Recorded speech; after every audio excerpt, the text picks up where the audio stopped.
Good Saturday, people. How's everybody doing? Everybody has had a good week in the meantime.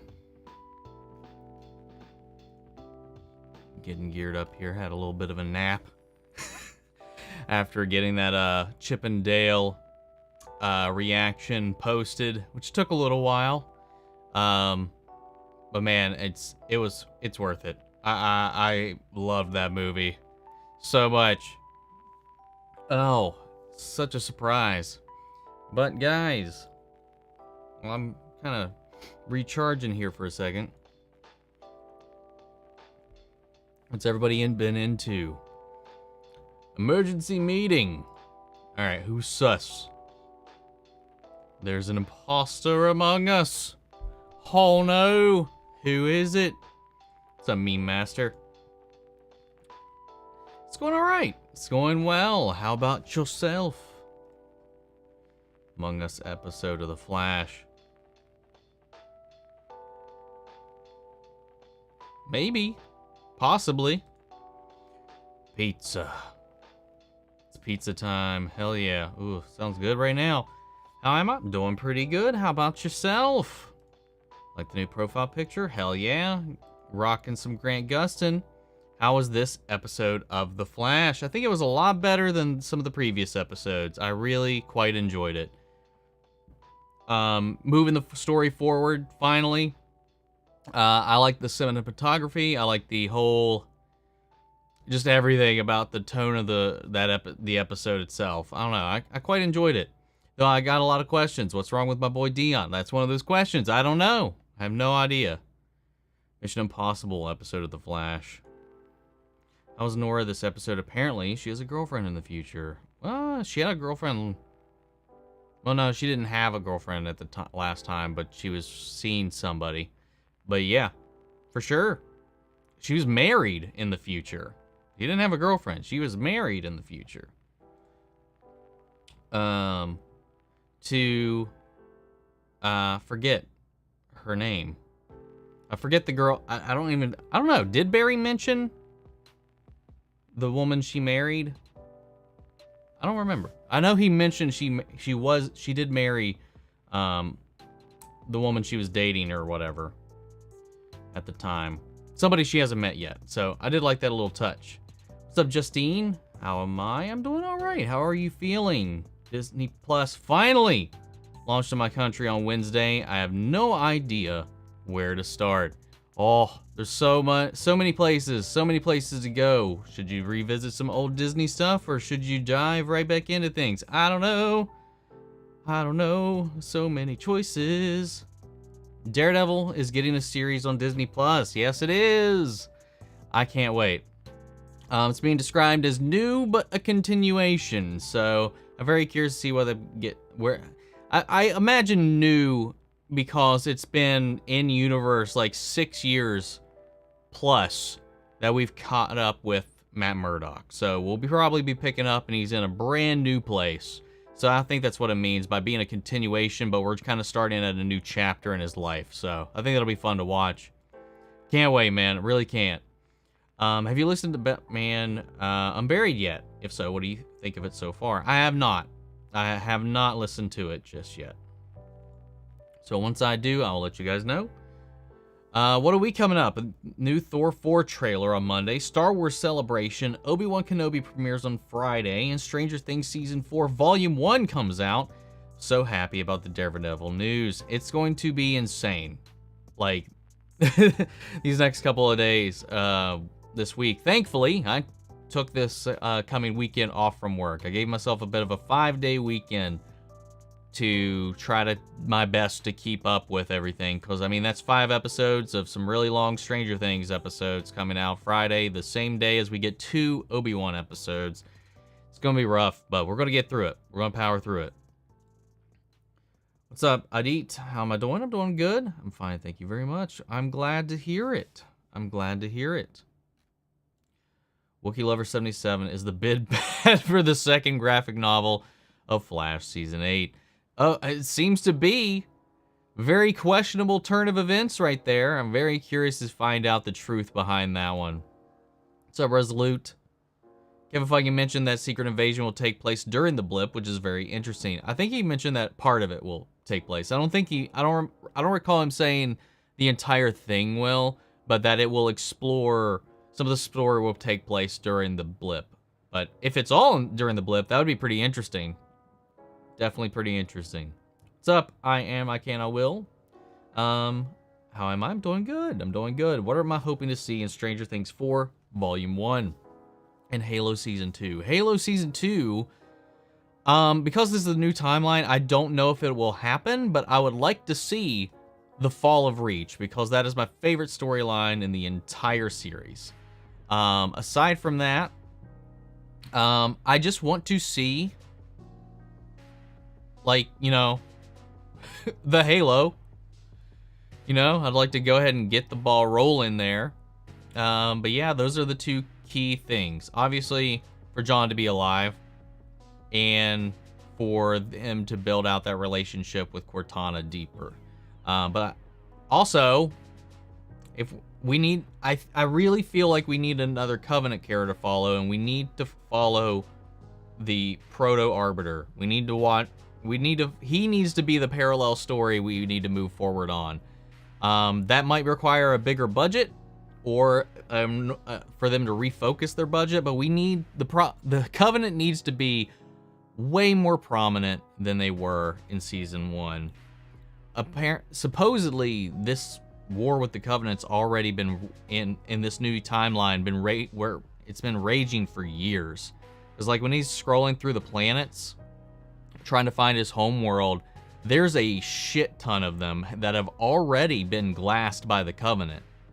But they're acting like the Covenant's like this no big deal. Like, humanity is on its last legs quick when the Covenant comes up in the game. So it just definitely makes it feel like they're not making them out to be that big a deal or that big a threat right now. It's like their threat was not prominent enough. And I really want them to focus in on that for the second season. You know, at this point, Zaslav isn't really helping WB. Instead, he's pouring gasoline into an active burning bridge full of talent.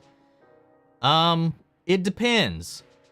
Because he could be shifting focus into, like, the theaters. We don't really know just yet. But as far as, because he's really capping originals for HBO Max, a streaming service which doesn't have that big of a revenue pull-in as it would for theatrical stuff. We don't really know what his intents and his plans are for theatrical films, but he's locking the cap at any productions made by HBO Max. Though, that is kind of interesting and shaky if that's going to be a flat across the border, if there's going to be any exceptions, because shows like Game of Thrones, though, and shows like this upcoming, whatchamacallit, House of the Dragon, I think that blows his little budget cap he was talking about. So I don't know if he's talking HBO Max original movies are being capped at $35 million, but you never know. I don't know.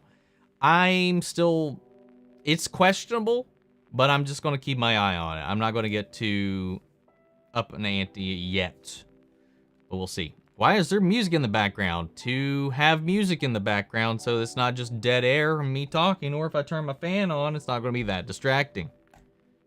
Easy enough. I guess Fury isn't going to be in Secret Invasion then, since it's going to be Talos. No, Fury's supposed to be in it. Yeah, Fury's definitely in it. Sam Jackson's in the show. That's why I'm thinking that it won't all be Secret Invasion. But then again, it very well could be Talos as Nick Fury for that part of it. But Sam Jackson is in it, so I imagine it'll probably be a mix of the two, more than likely. I don't know, we'll see. What's up, Jordan? Literally just paused my Chippendale reaction to take my dog out and you went live. How are you today? I'm doing all right. I mean, I got that video up for everybody because it was just kind of itching at me. I didn't get help with the edit, so that definitely helped out. And then we got it past the copyright on YouTube, so we're live. And because I just since it was streaming, my original plan was just to record the watch along and put that up on the Patreon and the YouTube memberships and stuff like that.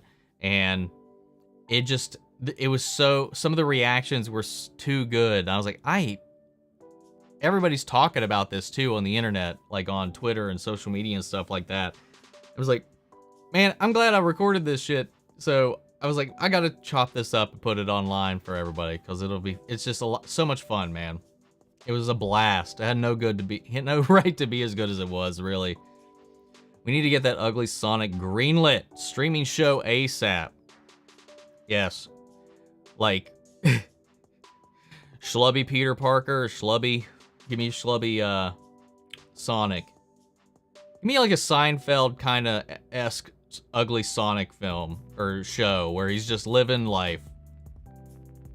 Did I hear the news regarding the runtime of some of the episodes of Stranger Things in season 4? I haven't heard the exact numbers, but I've heard most of them are, all of them are over an hour, and some are veering on 2 hours, is what I've heard prior. I don't know if it's been specified more than that here lately or not. That's all I know at the moment. What's up, Sheena? Hello from poolside. Jealous. Let's see. I scrolled up to see how far behind he is. Not too bad just yet. Yes, I'm on top of it today, or you guys are being slow, whichever is which. Either way, I'll take it as victory for me. The Arrowverse is dying, and not because of a very cosmic comic villain, but a rather greedy executive. It's not all dying. Flash and Superman Lois is still going. But, yeah, I mean, cut the ties where he wasn't seeing profit, so I can't blame him too much. The Flash, though, and Superman, they're still the most popular DC TV shows going on at the moment, regardless. But we'll see. And from what I've heard, Season 3 of Superman Lois is getting a bigger budget, too. And that's because of Zaslav. So I'm excited to see that come about, see where it goes. But yeah, we'll see. Can't wait for the next episode of The Flash. Supposed to be a funny episode. I want to see Old Man Barry. Well, damn it. I guess I assume an Old Man Barry is going to be in the next episode. I don't watch the previews because I don't want to get spoiled for the next episodes before I watch it. So I guess that's something I should kind of keep an eye out for. Or maybe I'll try to erase my mind before that, because that could be fun. I could not imagine a follow-up episode to the last one being funny. That'd be weird. After the Flash, Superman, and Lois, there's only Stargirl. There is a Stargirl, but that's also, I don't know. We'll see where that one goes. That one will probably end up on HBO Max. You can watch Battlestar Galactica miniseries, aka pilot episode of Chuck TZ. I watched Battlestar Galactica miniseries. I actually have the reactions to it on Patreon. Chuck TV series pilot. Have not done that. I really want to see Max.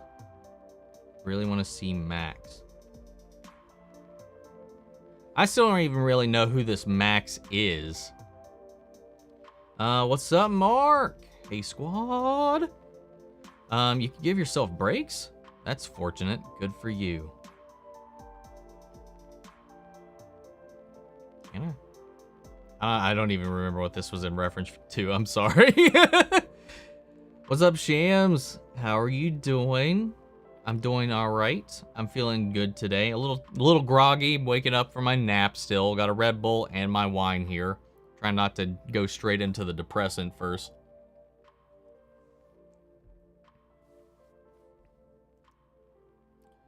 What's up, Ragu? I missed a few weeks. Ireland got some good weather, so I've been enjoying it. Rain today, though. Well, I'm glad the rain brought you back in to hang out with the fam, so let I know, man. It's all good. If you get the rarity of good weather, open skies, sun in your neck of the woods, go for it. Enjoy that. From what I understand, that's a rare occasion. What's up, Mandy? Happy Saturday.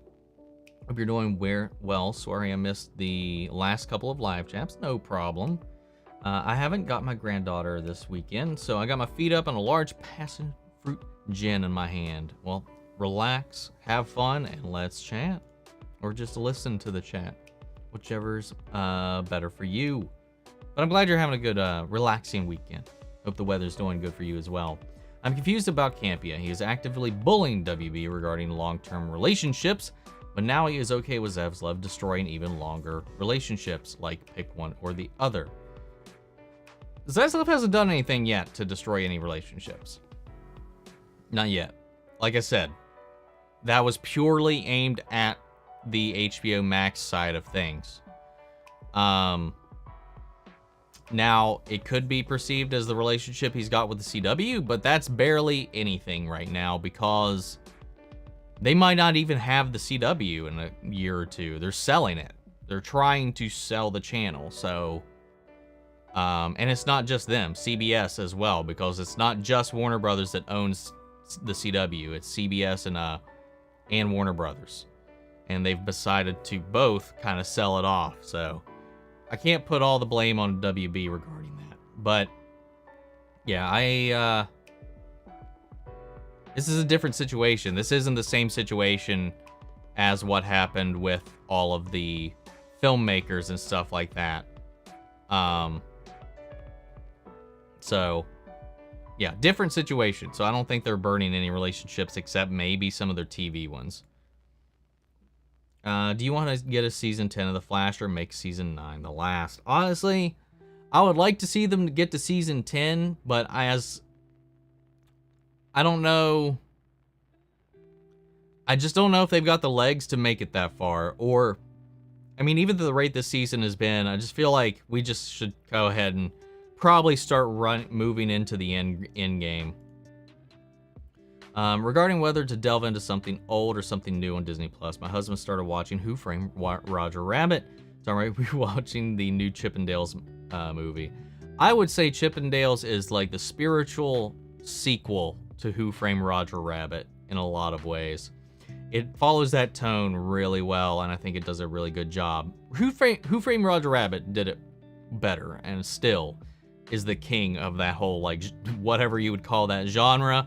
But Chippendale, I don't know why my brain's want to say Chippendales today after editing this thing 1,000 times. But no, in the new Chippendales movie, it did it really, really well. I support every decision that Zaslav has made so far. It's a shame that people have lost their jobs, but it's not show friends, it's show business. That is exactly the quote he used. So... especially when it, they cut the axe on, or no, he would, did make his little comment about the, what was it? The last Clint Eastwood movie that was made, which that could be seen as a little bit of a attack on some bridges, but yeah. I don't know. I get it. So I'm curious. I'm not like, oh no, we're being purged. I'm not in that boat just yet, but yeah, Cry Macho. They were like, "Why'd you? If you knew that wasn't he when he was like, you knew that was gonna make money, so why'd you greenlight it? Because he's been good to us." It was like, and then they told him all that. So yeah, some good stuff, man. I don't know. I mean, it's a good point, but we'll see. Movies are not going to thrive on the streaming service as far as profitability goes, so that's why those budgets are going to get cut. But he's also going to be vetting what gets made, so we'll see how it goes, man. Zaslav really does not like KJ Appa, as he has canceled Riverdale after season 7 and also gave the axe to the Wonder Twins. Ouch. Yeah. The Wonder Twins one, I kind of get. It's pretty expensive.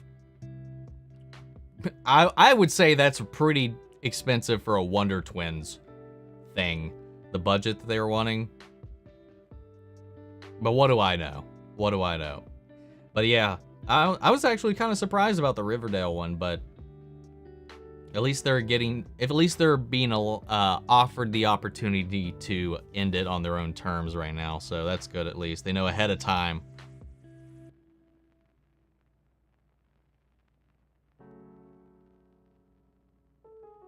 See, just finished Invincible for the first time. Can't wait to check out the reactions. Oh, it'll be quite the ride. I'm Oh, that was a great experience, not knowing at all what to expect in there. I kind of knew that Nora was this was before this episode. I didn't know where or how or when I knew. I mean, they've talked about it a lot. I mean, it's come up before. When she was introduced, it came up. So like it's been like 2 seasons. They've straight up confirmed it like 2 seasons ago. I'm pretty confident about that. I know it's come up a few times, like in episodes. So it's just not the only time it's happened. Spooderman shows. I meant show. Spooderman show. Kevin Feige did mention at Adventure Day in 2020 that Secret Invasion will be on how a sect of Skrulls have infiltrated every level of life on Earth. Dude, I can't wait, man. I really can't. Love your Chippendale reaction. One of your best reactions. Well, thank you. I'm glad you think that. I hope it rivals some of the great ones that we have on the channel. Barry is going to turn old is what I meant. I mean, I knew what you meant. I'm just sad that you told me that's going to be happening. Because I don't like spoilers for episodes I haven't watched yet. Chance. I'm doing alright too. Got a cold, strong cough, but all will be fine. I hope so. Take care of yourself, though. Get you some medicine. Get snuggled up. Feel better. And get through it. I hope you feel better, though. I really do. What's up, Muhammad? How are you? Max Mercury is his name, and he is from the Flash comics, part of the Flash family, and they name-dropped him in the episode when Barry was tapping into the Still Force. Okay. That name sounds familiar. There's so many people in the Flash family, man.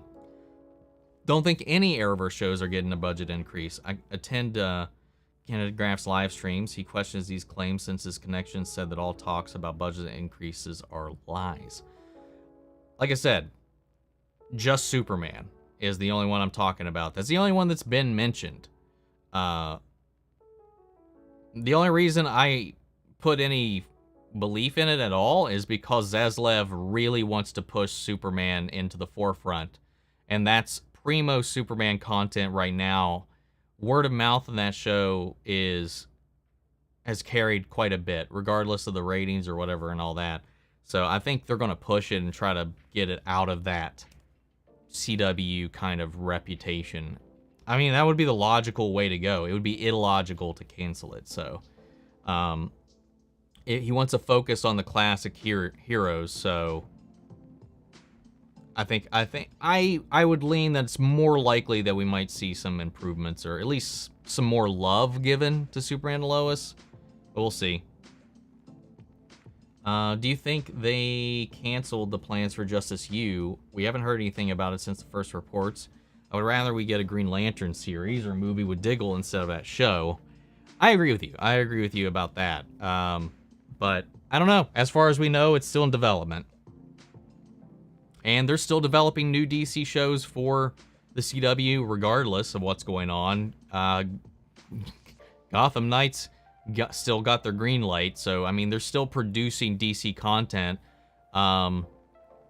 Pedowitz had even said that, you know, despite what's happened, they're not getting out of the superhero game. So we got more stuff coming. So there's a strong chance, but I don't know. Out of all the things they've announced, that's the one that I'm the least certain on. Let's see. Will I be seeing Top Gun 2? I'm surprised how strong the reviews are. I was going to skip it, but now I think I'm going. Yeah, I'm definitely going to go check it out. I actually watched Top Gun for the first time and recorded my reaction to it, and I'll be dropping that later this week. So keep an eye out for that. But I did watch Top Gun for the first time because I had never actually watched it, and because I was just interested. And after actually having seen the first one, I am even more intrigued about what this new one's going to be and how it compares. Because I think the original holds up astoundingly well.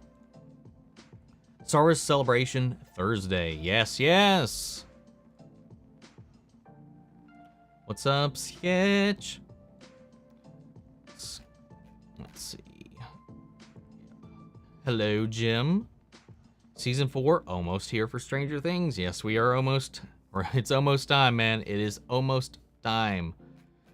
Oh, thank you, Scott, for the super chat. Do you think they are setting up a Flash and Superman crossover with both shows' finales? I get that vibe. From what Danielle Nicolaitis said, and from what Eric Wallace and Todd Helbing have both said, it's possible. It's crossed my mind. I'm not going to get my hopes up, but based on what we've heard in interviews and some things that are going on in each one's storyline, it's very possible. Will it be like they both take part in each other's finales? I don't know if I'll go that far. I don't know if I think that will happen, but I do think we might get to see one or the other pop up on one or the other show. And I'm very curious to see how that goes. I think it's going to happen on Superman, though. I think we'll probably see Barry on Superman by this time the season's over. That's a guess. That's a speculation based on the interviews from the Superman Lois showrunner, but can't wait to find out regardless. Regardless, he said we will for certain have concrete proof where Superman falls into the greater canon and timeline and all that jazz, so can't wait for that one. Let's see.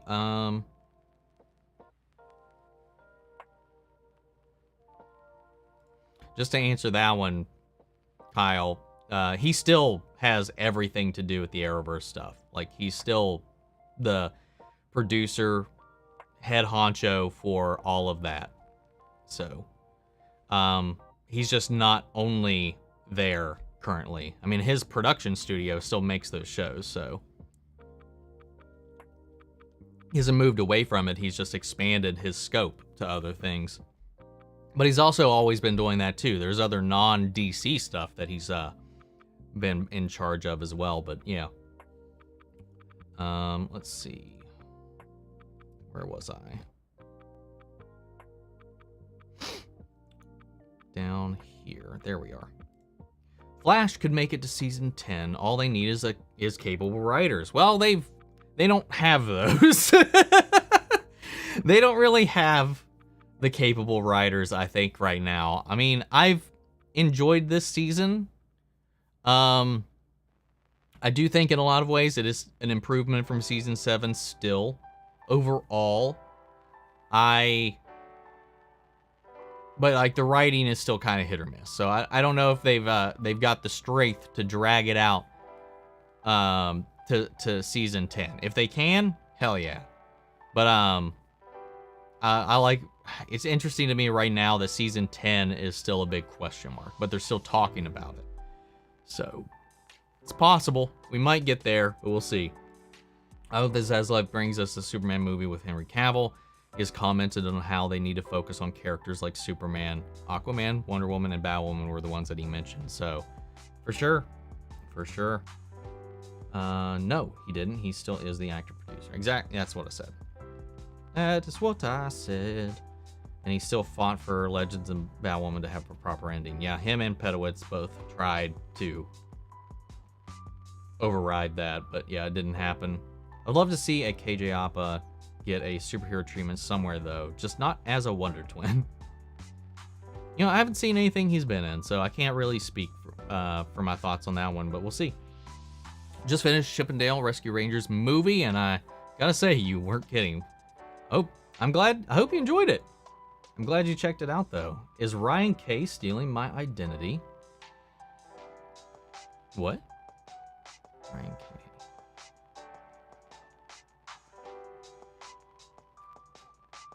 Yeah, I don't know. I'm not sure what you're talking about. That's my... Oh, okay. Maybe I should have just read the rest of your comment. Okay. Thoughts on Gotham Knights. I saw the poster. Nobody jumped out at me, and I had to Google who they were. Still not sure who most of them are. The only one, aside from them, they're doing a version of Carrie Kelly, is in the cast list. The only other character I know of is Duella Dent. But that doesn't make sense to me, because Harvey is not Two-Face yet in this world, so that seems a little weird to me for them to do that. Other than that, everybody else, I have no idea who they are.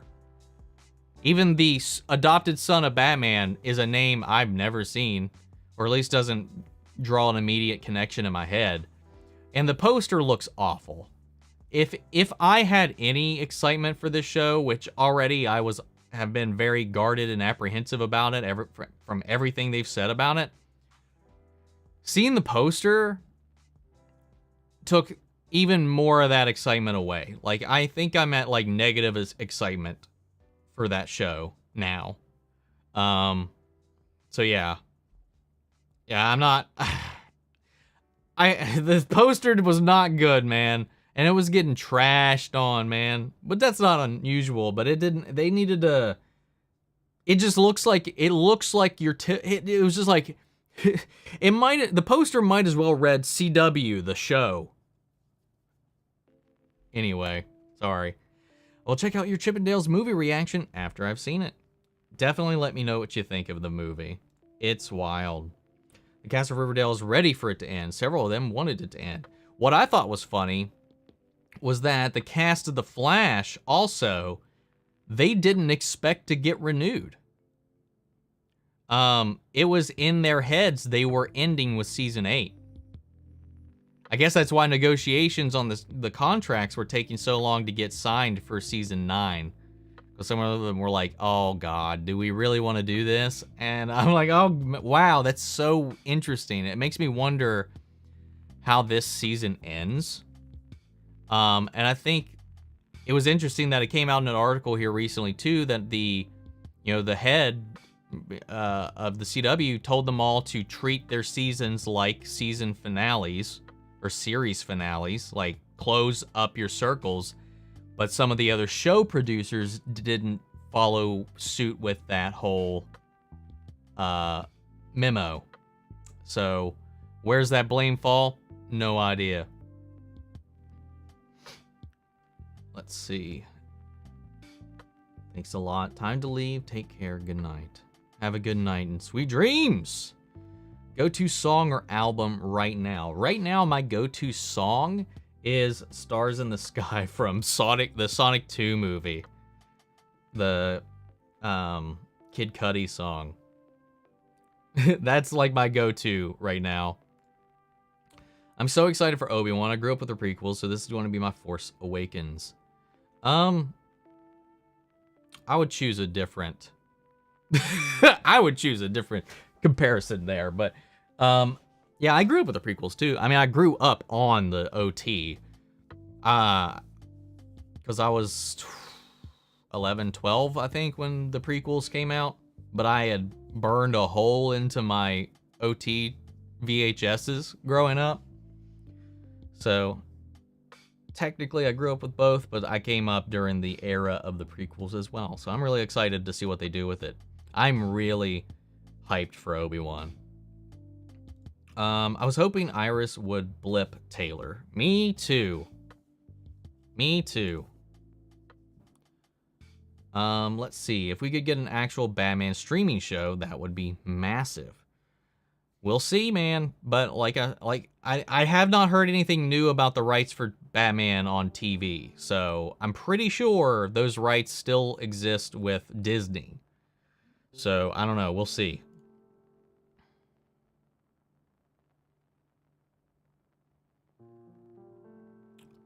Let's see. Hi, how are you? I have a question. Do you think the multiverse exists in Star Wars? I'm sure on some level, maybe, but as it stands in canon right now, no. I don't think there is a multiverse. At least as established at the moment. Taylor is a girl that you said you didn't like. She was at the end of episode 14 before Iris went missing. Yes. That nosy-ass reporter that just keeps snubbing authority and going around people's backs and just being a little bitch. Scott, thank you for the other super chat. I didn't actually see this one come up. I'm sorry. Do you think that Eric Wallace is planning to bring back the White Canary for his event next season? I want to see her and Barry team up so bad. I think it's very likely that we'll see some of the legends in the next crossover event for The Flash. because he had talked about that, and we talked about it a little bit last weekend, that he had said that if he's able to, he wants to have another cross-show event like they did at the start of this season, but he wants to use it to kind of give like some closure to both Legends and Batwoman. So that would be interesting to see if how they do that. And I hope they can pull that off. I think those shows at least deserve some type of ending.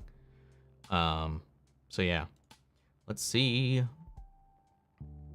How are you going to do the reactions for Friday? I hope you don't get too overwhelmed because there's a lot of content coming out on Friday. Well, my priority is going to be Obi-Wan. So like I'm going to be pumped. My focus is going to be getting those 2 episodes of Obi-Wan out because that's a weekly release. So that's something I'm going to have to keep up with until the show's over with. So those 2 I'm going to go ahead and bang out. I'm going to try to get both of those out Friday morning or Thursday morning, whenever they're available. Try to get those out. That's why I took Friday off from work, so that I could focus on editing and recording and stuff, because then got to do Stranger Things. Now, Stranger Things, I'm not sure yet. I don't know if I'm going to do like the usual thing I do with the Netflix stuff and do 1 a day after I get 1 out of the gate and keep up with it that way, or be cruel and keep it on a weekly release.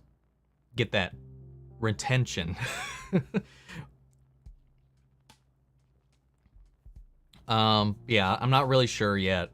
I got to figure out how to juggle it some way. So I will try to let you guys know. It's going to be interesting. But thankfully, it's not like a long running thing. So like once I get over that weekend, I should be able to take a little bit of a reprieve, even though later that week, The Boys comes out. What's up, Lewis? What's up, Barry? How are you? Ahsoka's in the chat. How are you?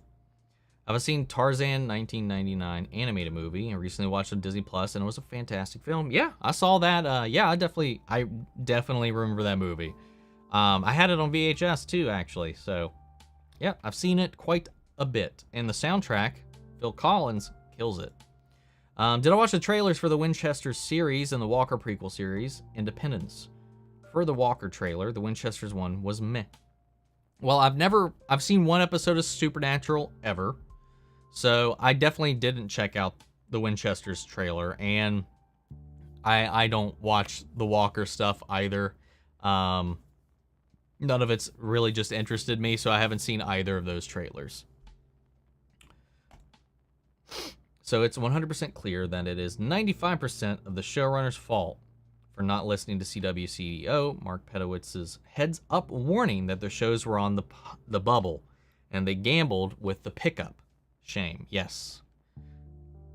If that be true, because there has been a lot of blame passing here in a little while about everything that's been going on, but yeah, that did come out. And yeah, so it is kind of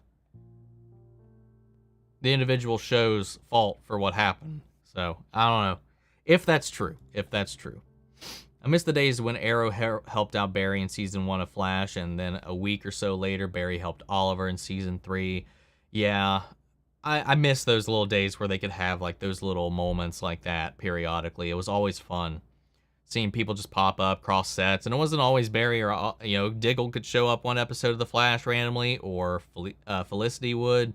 I really like that interconnection that they had early on. They just continued to try to build into that, and then we got this hope of an interconnected world after Crisis, and it just went to poo. We gotta wait if Hopper is alive. I don't think he is, but we will see what happens. And Billy not gonna come back. Nope. No, Hopper's 100% alive. Like, you can't even convince me that he's not alive. I've never watched Supernatural. Is the Winchesters the first ever spinoff of the Supernatural? As far as I know, I believe so. I believe it's the only other spinoff, unless you include the Scooby-Doo crossover they did. But yeah, I've only seen 1 episode of Supernatural, so I'm almost right there with you. Flash became so bad after season 2. Yeah, I don't agree with that. I think I enjoyed it all the way up until season 5. I think season 5 was when I started to get pretty frustrated. But I really liked season 1. I love season 1. Love season 2. I enjoy season 3. I really liked season 4. But 5 started off strong and then just got so painfully repetitive. And then 6 was great in the beginning with blood work, and then Mirror Mistress was fine enough. It was kind of a fine season. Season 7 was messy. Season 8 hasn't been much better, but it's still been a little bit better than season 7, I think, overall. I think they got off on a really strong foot with Armageddon, which was a really fun crossover with some characters I've been missing for quite some time, man. But yeah, to each their own, but I don't feel that way. I guess technically it got bad after season 7 or 5 or whatever I said, but which is after season 2, so it's technically not me refuting what you're saying or disagreeing, because technically it is accurate. Moving on, before I start going down that logical bubble. Harrison Ford and Helen Mirren are going to be leads in a miniseries called 1932, which is a prequel to Yellowstone. The other Yellowstone prequel miniseries was 1888. Was amazing. Yeah, never watched any of these shows or series, so I will probably be missing out on that. But it is crazy to me that they got those two for a show. It's really interesting to me. Let's see. Star Wars Celebration Thursday. Yes. This season of The Flash has been really good, and in my opinion, this episode that was on Wednesday is the best interlude episode I've seen. I could agree with that. I think so on that one. Fans should stop hoping to see Mongol and Superman Lois with the high budget. Even with the high budget Superman Lois, has Mongol is just as hard as Doomsday, and him being the main villain, in my opinion, is impossible on network TV. I don't think it's impossible, but it's definitely would be a challenge. And I have no idea who they would do as the next villain anyway. I've been touting Mongol for some time, but I don't know how they would pull it off right now with the budget they have. So, I don't know. We'll have to see. We'll have to wait and see. Still, I want to check out your reactions still from Stranger Things Season 2. We'll go check them out. They're on the channel and ready for you. Can't wait for Stranger Things 4 and Obi-Wan on May 27th. Me either. Gotham Knights poster looks like Riverdale 2.0. Honestly, I think Riverdale looks better, and I've never even seen it, so I don't even know, man. Good morning. Chores are done. Homework is still waiting, but that can continue to do so. What is my favorite TV streaming romance? TV/streaming romance. Like romance show or romance like between characters? Clarify, Summer, and I will give you your answer.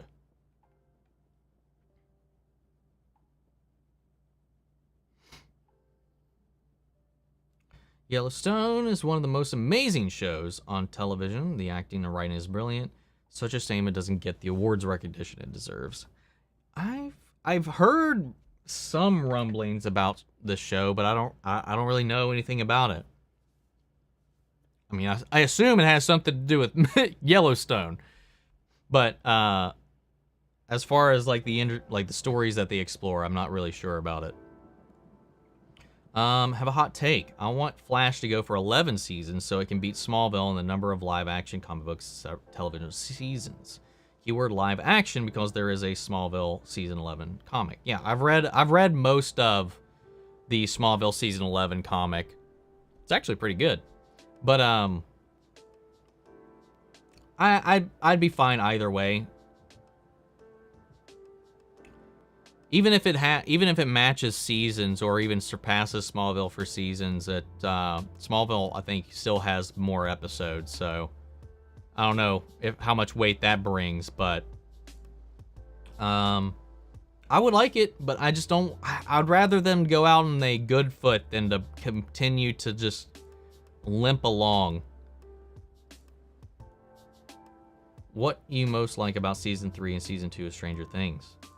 Just the characters, the development with the characters, I think, is my favorite aspect of both. Just the continuation of those. But if I had to pick like a singular thing, it would probably be Steve and Dustin's unlikely friendship that develops. I really like them as a pair, and that was a lot of fun.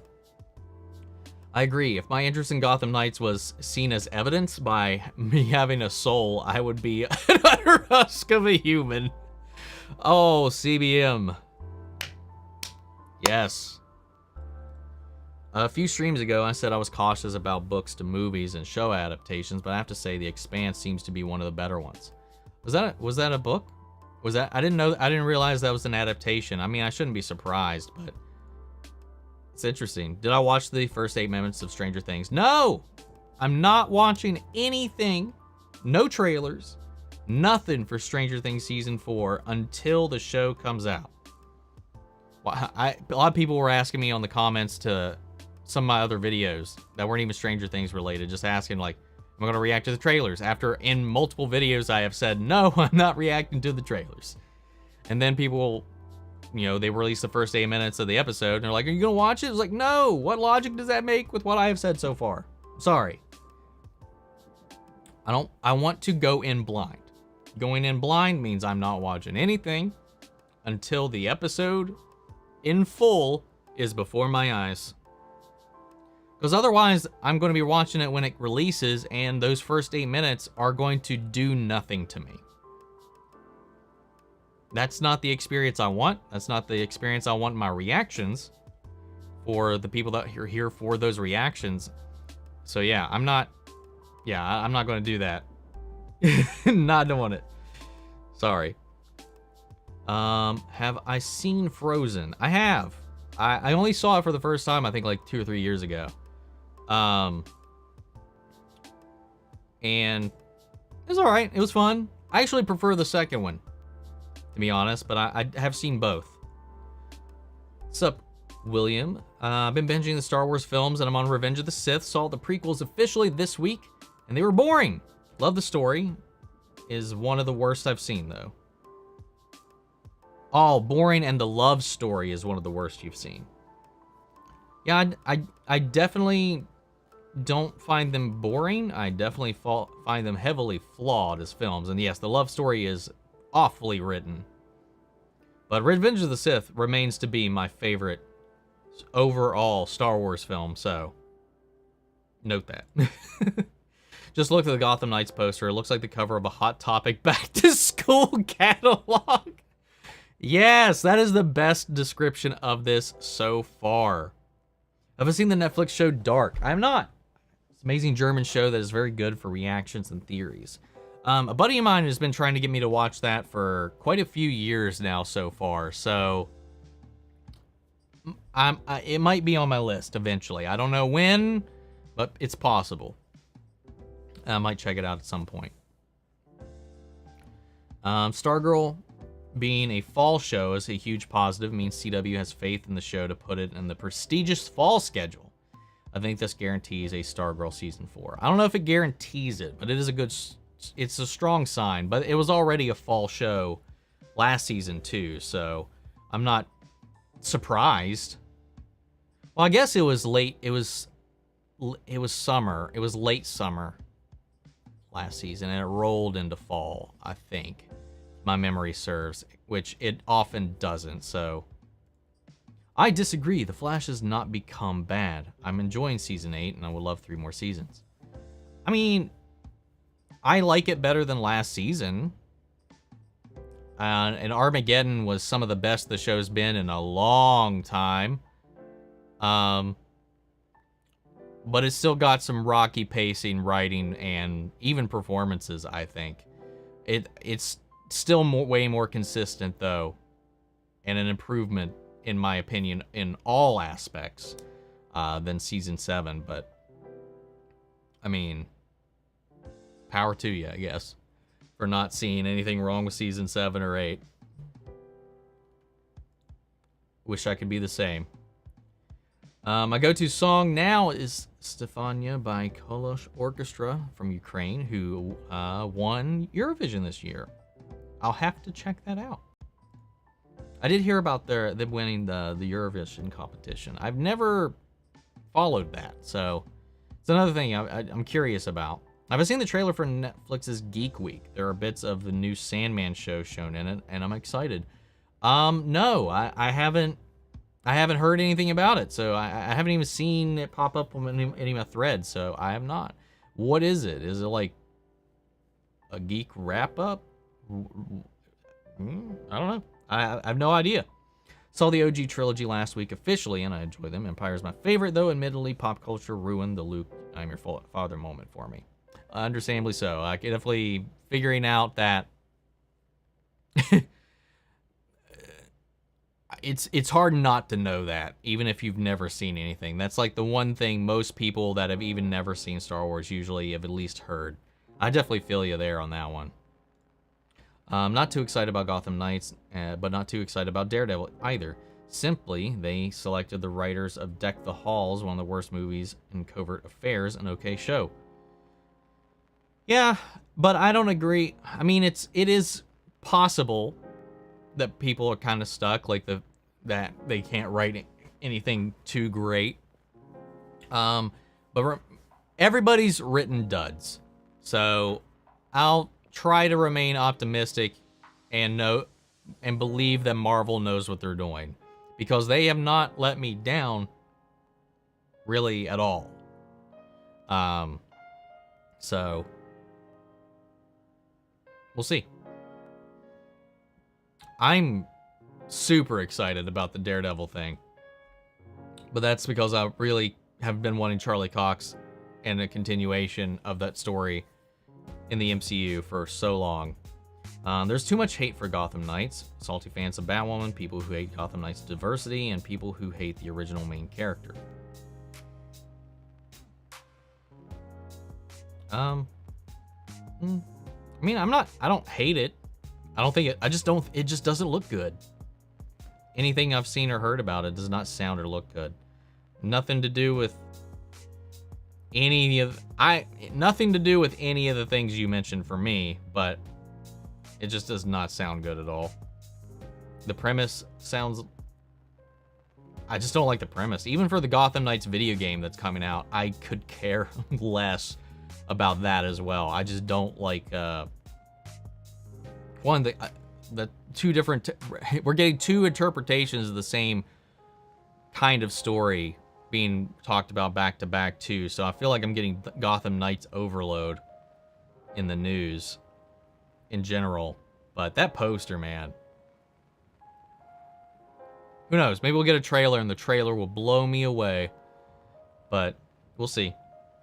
It's official, man. Me and my cousin and his friends are going to do basketball things on Netflix, and when we put it on Netflix, hope you will watch basketball things. So when I be an actor, go for it, man. If you do it, I'll give it a go. Do you think there's any chance Lana will react negatively to the reveal? Everyone sees it as such a sweet moment, which it is, but imagine she started yelling at him. Ooh, I think there's going to be a little bit of that, but I think they'll definitely push through it. I mean, the show, like, anytime there is some friction, they push through it pretty well. For Daredevil reboot, I mean, they selected writers for Deck the Halls. I know exactly what you meant. You worded it perfectly fine. Sorry, but I have to leave. Can't wait for your next reaction. Glad to be here and chat. See you next time. Goodbye. Take it easy, Chance. Thanks for stopping in. We already know people are We already know people are going to new Daredevil series, no matter how good it is, and it's gonna compare to Death of the Netflix version. I can't decipher what you were saying there. If you could retype that or re-clarify, I would appreciate it. May come back here in 30 minutes or an hour, but hope you see you next time. Well, take it easy. What's up, Brandy? Hope you're having a good weekend. Well, I hope you are as well. So far, so good. I'm going to react to Halloween Ends, buddy, when the movie comes out. As long as it's in theaters, I'm going to go see it in theaters. And after Halloween Kills, which I did not like. I'm very on the fence about Halloween Ends right now. So we'll see. Stranger Things episodes will be so long. I think it takes so long to edit the videos. Yeah, it can take usually for Stranger Things, some of those episodes is like 3 to 4 hours, sometimes 5 for the bulkier ones, but it's gonna be rough since they're all about that length. Bro, Stranger Things Volume 1 finale is gonna be 1 hour and 30 minutes. Then for Volume 2, Episode 8 is gonna be 1 hour and 25 minutes, and the season finale will be 2 hours and 30 minutes. Jesus Christ, what? As a movie! Actually, all of those are movie lengths, technically. God damn, it's almost as long as the Batman. Actually, I think that's longer than the Batman. How long was the Batman? It was longer than Doctor Strange. That's for certain. Oh, my husband was very, very happy to see X-Files on Disney Plus, so I can assume what he is going to be watching. Yeah, it's still on Hulu here. I'm glad to see that everybody else gets to have everything all in the same place. But they still make us... We still have to sub to both Hulu and Disney Plus for some of that stuff. Meh. There was a Supernatural anime series that aired for a season on Adult Swim. Really? That's cool. Interesting. Speaking of, unrelated to me, because I don't really watch it anymore, but did everybody see like they're making a Rick and Morty anime? That was kind of surprising. I'm excited about seasons 4. Hell yeah. Yes. Can't wait. I really like your reactions to The Goonies and Chip and Dale. I know you mostly react to movies on your Patreon, but I think you have a series of you reacting to popular classic movies on your YouTube channel. It'd be really fun and will 100% boost your subscribers and views. Now, I've been wanting to get into it for some time. It was just more or less about having the availability to do it. Both with time and help, because with the shows we cover already, it's kind of extensive, because like I just said, like for doing like an hour long show can take like 4 to 5 hours. So like that's a lot of time for something that is going to require a lot more of a cut down. So like I've gotten some help, and it's purely been through the aid of the super chats, the aid of the patrons and the YouTube members and stuff, because I've gotten help with some of the editing so that we can do some more things like this on the channel. It's the whole point that we have those things up there, so I can try to, put more out for you guys than just the usual. And it's we're getting there. We're making some strides, and it's all thanks to you all, and just the growth of the channel in general, really. One of the things I recently noticed in Superman and Lois is Lois told John that they were extraordinary humans in a family of superheroes, whereas Lois Zara told Jordan his powers could come in any day now. That is a good thing. That is a good point. I definitely did not notice that. She was like, oh, it's fine to be who you are. There's greatness in nothing. There's greatness in not just being human. So I like that. And the other one, she's just like, no, don't worry about it. It'll happen. You'll be better than human eventually. So that's a good little catch there.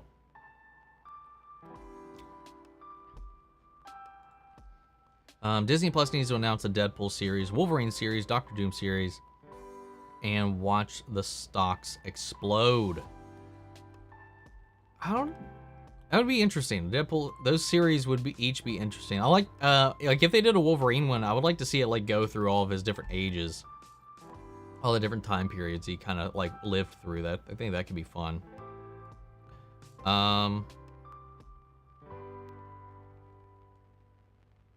make sure I didn't miss something.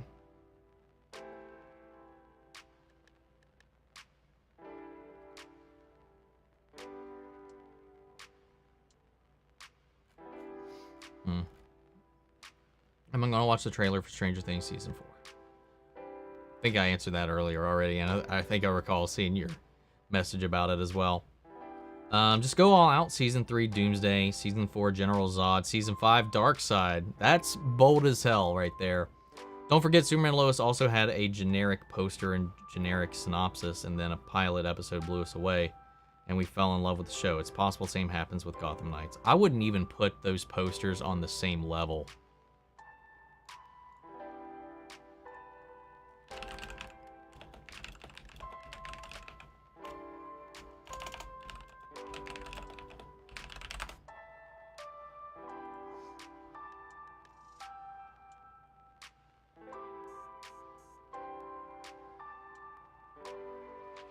Yeah, man. I think all of these season 1 posters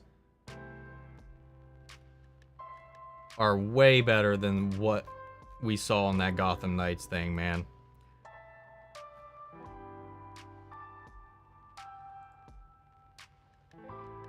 That's me. That's me. I'm not trying to shit on the show, but I'm just saying, like, shitting on the show.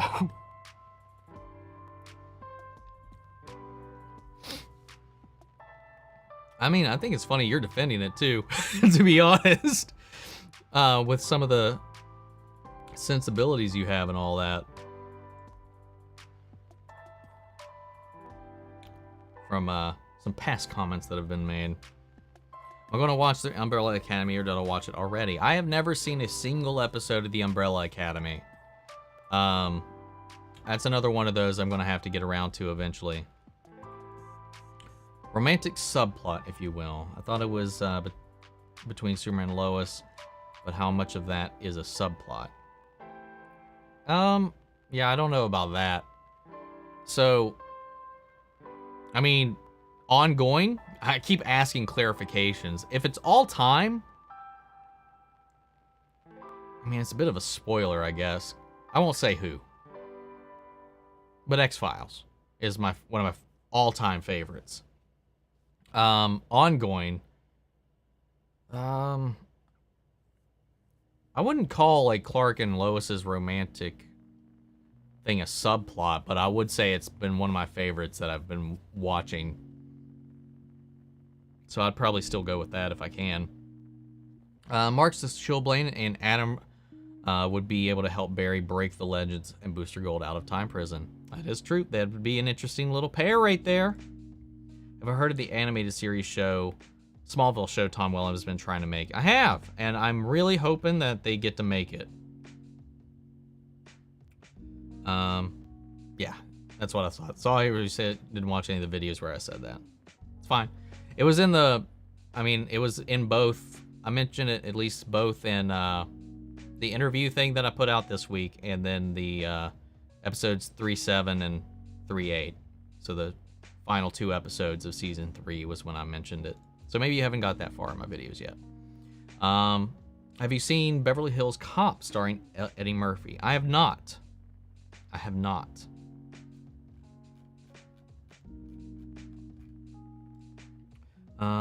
Choose one hypothetical show. HBO Max making a show about the DCEU Dr. Fate, or CW making a Superman and Lois quality show called The Addams. That's a nice old name. Featuring Ray and Ryan Choi. I would go with the DCEU Dr. Fate show if I had to pick between those, to be 100% honest. I'm really hoping they do Dr. Fate some justice in this the Black Adam movie. Taylor Sheridan is great at stories with his shows. Yellowstone is starring Kevin Costner, is going on to season 5. Mayor of Kingstown, starring Jeremy Renner, is going to season 2, and he has another 5 shows in development. Damn, Taylor is working.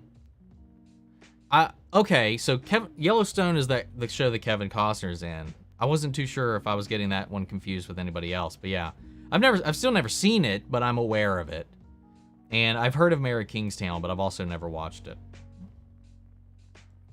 Let's see. Hot take. Glee and Riverdale need to be forgotten to the annals of TV show history.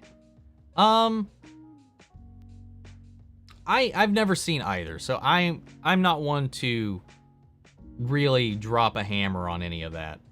As a show choir kid myself, Glee, though I've never seen it, has a little bit of gets a little bit of a leeway in my heart, a little bit, especially from some of the people that have come off the show. But yeah, feel you. I don't know if that's necessarily a hot take, though. He also involves the Dunn family as they try to keep hold of the family ranch as the government marks it for eminent domain. Think The Sopranos mixed with cowboy movies. Also, never seen The Sopranos. I know and I'm aware kind of it. But yeah, I get the comparison, despite having not seen the show. The Duffer Brothers said that episodes 7 and 9 will be mini movies, and the season 4 finale will be over 2 hours long. I'm pretty pumped. Really like the friendship between Dustin, and Steve. Me too. I'm sorry I'm late. Had to get a haircut. Hope it was a good one. But welcome. Dark is very good. Started it a few weeks ago on the first season. I'll give it a go at one point or another, I'm sure. I still need to get back into Midnight Mass. I think once I'm done with Better Call Saul, which will be on break this week. This week's airs the mid-season finale. I'll be diving right back into Midnight Mass and finally be caught up with Mike Flanagan's shows. And then that'll open us up to maybe something else coming down the pipeline. We'll see.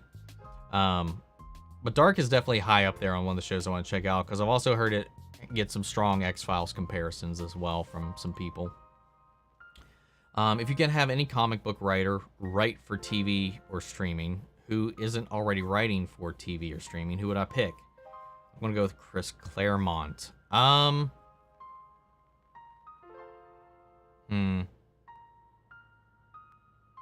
Maybe Scott Snyder.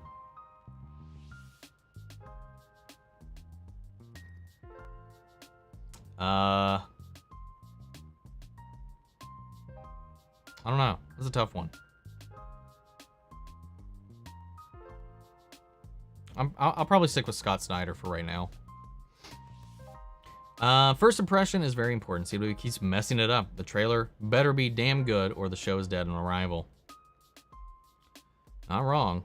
Not wrong. I can't stand the never-ending story from season 3 of Stranger Things. I adored that. That was one of my favorite moments in the show so far. But I definitely see how it can be really frustrating to a lot of people. This weekend, I'm finally going to finish watching Daredevil Season 2 and 3. My friends have recommended the series, and after watching Season 1, I have no idea how I've lived this long without it. It is the best Marvel show. In my opinion, the best Marvel show put to screen. It stomps anything that Disney Plus has done in my book. And it's the best of the Netflix ones. Now, I know a lot of people put Agent of S.H.I.E.L.D. up there, but I like I've said many times, I've only finished the first 2 seasons, and I barely remember them. I never finished the show, and I heard it got better from there, but I can't attest to that. From what I have seen, Daredevil is peak comic book TV. What's up, Cody? Very curious who the villains of Gotham Knights TV show will be. Whoever the villain is will be the master manipulator who frames the Gotham Knights for Batman's murder. And it's interesting. I mean, it could be interesting. What's up, Jinx? Good evening from the GB. What's the GB? What's the GB? What do you think about Arcane? Check out my reactions. Long story short, fucking love it. 10 out of 10 content right there. And I can't wait for season 2. Go check out my reactions. I reacted to it. Dr. Pepper and Sierra Mist went up a hill, coincidentally named Mountain Dew, found a tavern named Sprite where they ordered beer from Root and played the game of Pepsi, where they died on the toilet. What the fuck? Good night. Have to wake up in the morning to study for my second paper of maths exam. Good luck. Get some rest. Hope you do well on your exam. Why are cookies called cookies, but bacon is called bacon if you bake cookies and cook bacon? Not even want to acknowledge that. Probably, probably one of the few people who's salty that the Netflix's Daredevil stayed so close to the comics because I want Matt and Claire Temple rather than Karen.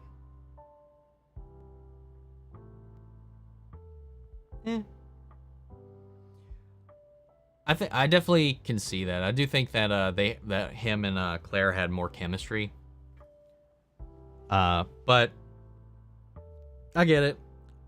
I'm kind of glad they didn't go down that road personally, because I mean eventually she had to she wanted to back away from those shows, so she wanted her time to not be extenuated between them, and before they got canceled, I'm pretty sure she wasn't coming back.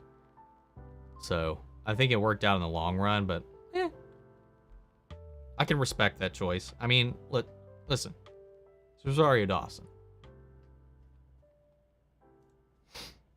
I've seen Resident Evil. I watched the first one and I thought it was a good movie. Can't wait for the second movie. I'll still watch the Netflix show. I will watch the Netflix show. I mean, I've played all the games, all the mainline games. I've seen all of the Wes Anderson films. Sorry, Thomas W. Anderson films, not Wes Anderson. Completely different director. And the first one's okay. I think the first one's definitely the best one. The rest are, in my opinion, just schlocky popcorn fun. Like, terrible movies, but entertaining as hell. Welcome to Raccoon City, I didn't find entertaining or good, personally. And I'm open-minded about the show. So I'm curious which Resident Evil you're talking about. If your shirt isn't tucked into your pants, is your pants tucked into your shirt? What are you on right now? Are you just smoking a joint and just coming up with these questions? Halloween Kills was very I agree. Ash, thanks for stopping in. How are you doing? I'm having a good day so far. Thank you. Who knows? By the time I got to this, you're probably not here anymore, but thanks for stopping in. I think this is the first time I've seen you pop in on the channel here. Old Twitch regular. Check out Ashtera, Ashtera on Twitch for some good times. Good gaming content. Especially if you like horror stuff, for sure too. What's my favorite Marvel movie that isn't MCU or Tobey Spider-Man films? Mine is Amazing Spider-Man 2 or Morbius. Blade. If we're excluding any of the Spider-Man films or X-Men stuff, I mean, even the X-Men stuff, I think Blade is my favorite. If we're excluding Spider-Man, my favorite non-MCU Marvel movie that I can think of off the top of my head. I'll settle into that. I'll back into that. Love the Goonies. Going to watch your reaction to it. Hell yeah. Let me know what you think. I feel like I'm the only one in the world who genuinely and generally liked Morbius. You're definitely in the minority. That is for sure. Prediction. Mina Dawin will be Nora's wife post-crisis change. Nora, aka XS, not Barry's mom or Speed Force. Gets confusing with the Flash. Yeah, I didn't even think about that until you started to continue the explanation. I was like, Nora's wife, and I started to pause. And I was like, wait a minute, which Nora is he talking about? And then yeah, he was like, oh yeah, reminding me how many Noras we actually have simultaneously at this moment. And then you also have other Nora, original Nora. Yeah. Timey-wimey, man. I've heard the theory that Froza and Elfa's parents could be the parents of Tarzan, since the first movie of Frozen were perished on a shipwreck. Probably debunked. I'm pretty sure it has been debunked, but I was very familiar with that theory for a long time. Even subscribed to it for a little while. Have I watched Umbrella Academy? I think this probably came in before I answered the other time. I have not. I've not seen a single episode, and it's one of those shows that's on my list, like Stranger Things, to finally check out at some point. I think season 4 is not the final season, right? I know that their final season has been revealed, but I'm pretty sure it wasn't season 4. I could be getting it mixed up with something else though. So correct me if I'm wrong, but maybe we might be able to do like we did with Stranger Things and at least be able to catch up at some point in time for the finale.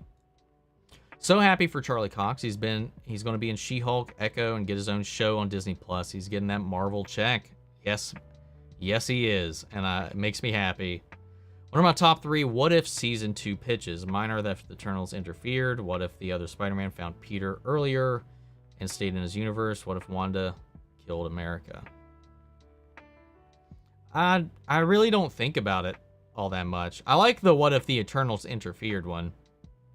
I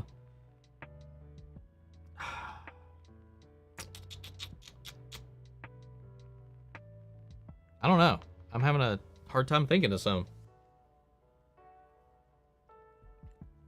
What if Shang-Chi didn't kill the guy he was sent to assassinate? Or what if Shang-Chi's mother didn't die? Huh. Interesting stuff right there. A lot of Disney theories. I like the theory that cars took over humanity. I've heard that one too. I think that was a little less likely, but you never know. The reason most of the Disney Marvel shows are so forgettable is because they are not ongoing shows and we can look forward to each year. I mean, we have some that are coming back, but I feel you overall so far that's kind of been the case. I think it's just because they're so short. They just go by so fast. They're here for a minute and then they're gone. And it's one, I think it's because it's also one condensed but extended tale. Like it's one story. It's almost as if you're getting one really long individual episode. Where if you have multiple episodes that are very distinctive, that last for weeks, more than 6 weeks. Moon Knight only got, what, 4 weeks, or 5 weeks, because they dropped 2 episodes at the beginning. I think, right? Did I remember that right? Maybe I'm wrong. So, I mean, they go by so fast. Like, you feel like you're talking about them for a little bit, and then it's just gone. So, I think that's part of it, too. If they dumped it all at once, those conversations would go by even faster, though. So, me and my partner have just recently binged watched a Spanish series called Welcome to Eden. Should check it out. We're hooked and can't wait for season 2. Never heard of it. Might have to look into it. Hi from Turkey. Shout out to Turkey. How are you doing? Welcome.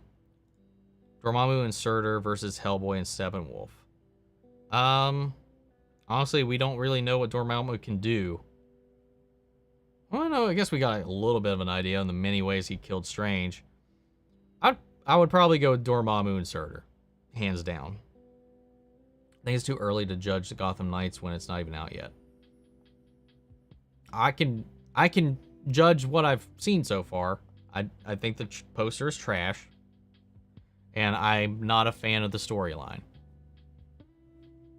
So, it's already starting off rough with me. But like anything else, I'm going to give it a shot. I'll at least watch it and give you guys my honest opinion.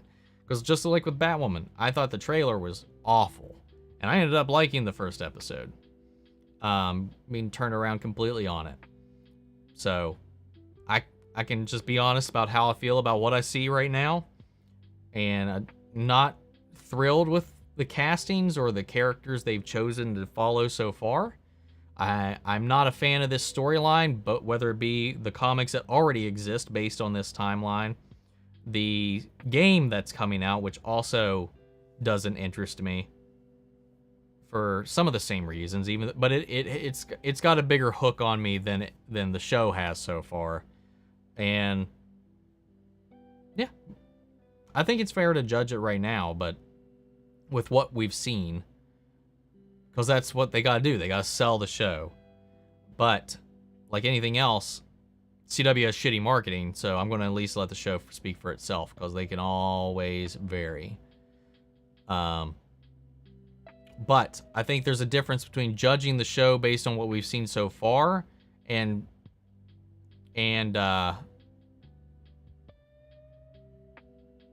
cutting the show off from being anything other than that.